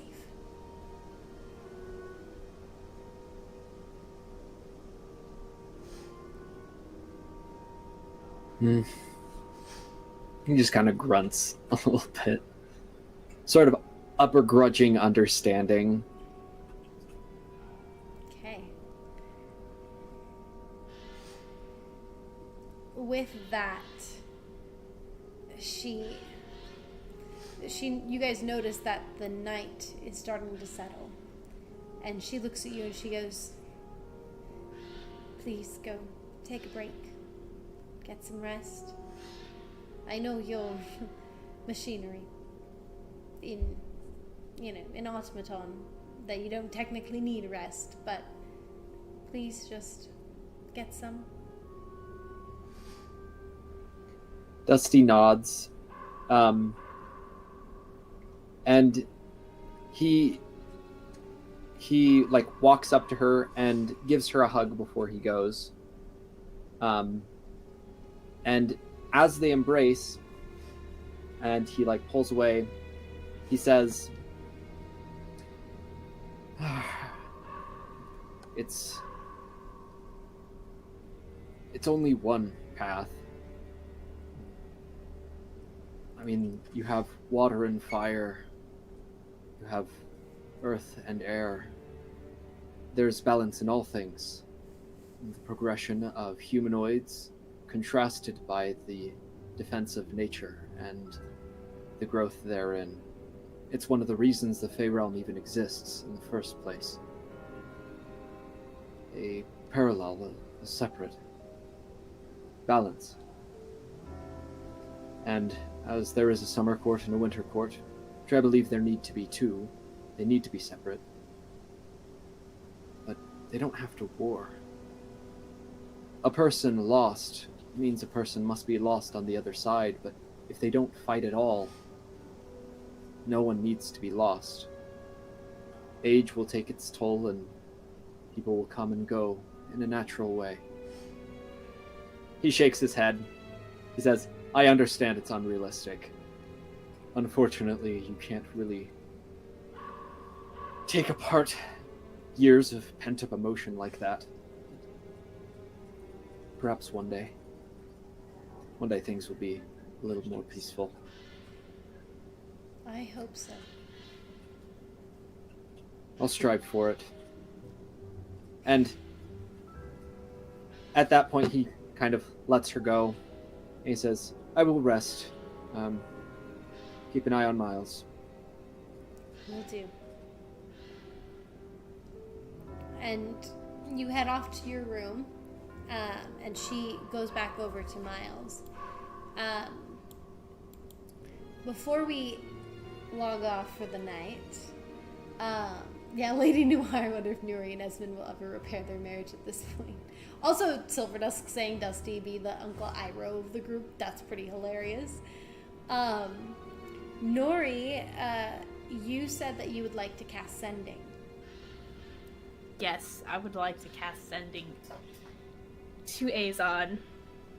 She is sitting on the floor against the bed where she had spent previous nights next to her grandfather, the crazy king. And she's going to message Azon.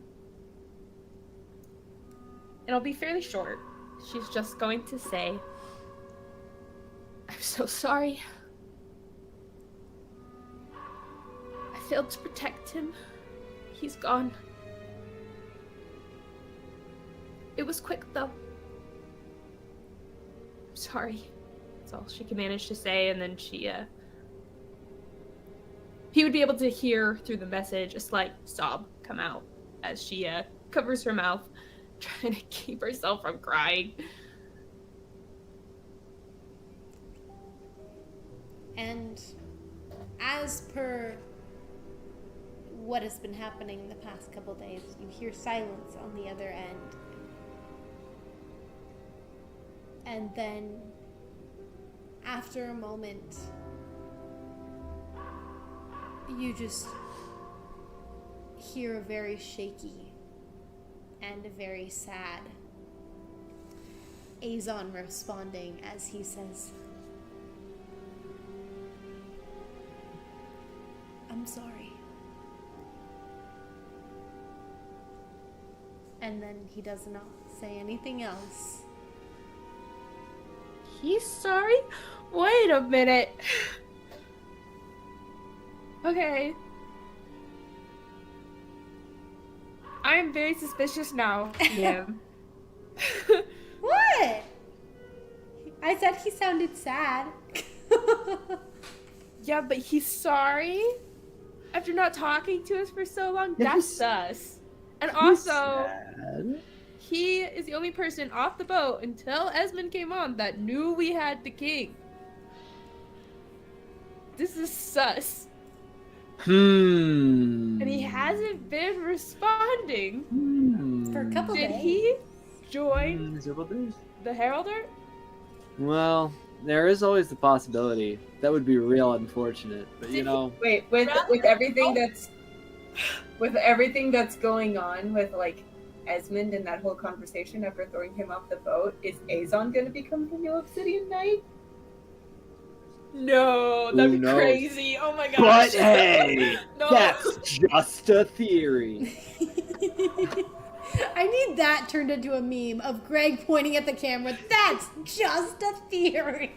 Yeah, an homage to Matt Pat from Game Theory. Oh my Beautiful. goodness. And with that, we will end tonight's session.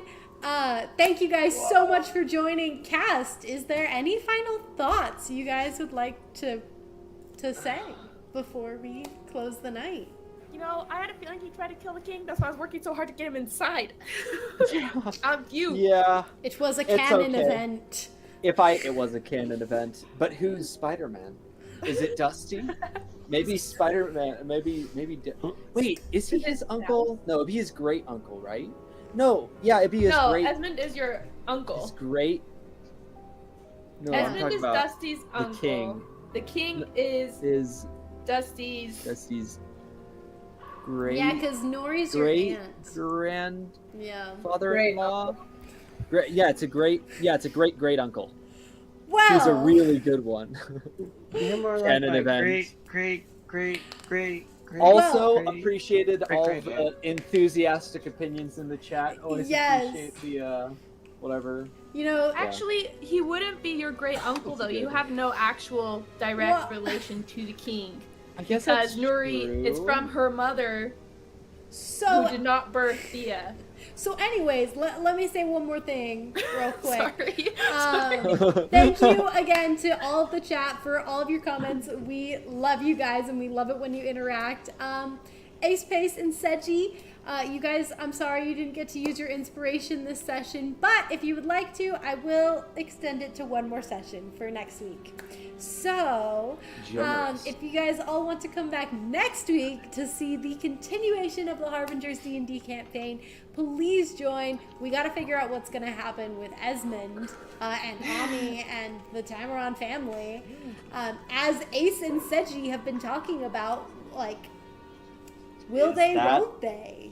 Is it going to happen? repairable? Is it not? Also, what's going on with Azon?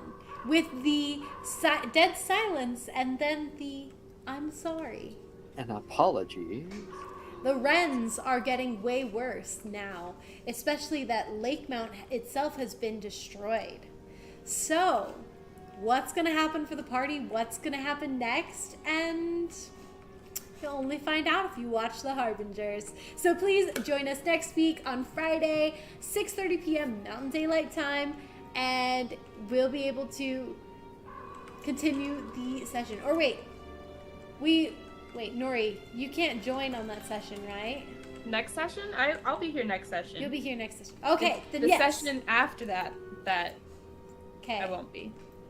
Alrighty.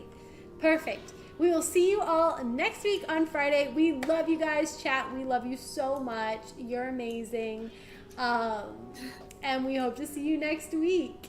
And again, follow our Instagram page if you want live updates and sneak peeks into future characters. We do throw some sneak peeks on there. So just follow our Instagram page, Rosemary PG Studios, and you'll be up to date on all things Harbingers. So we love you. Subscribe, hit that like button, that bell icon, all the works.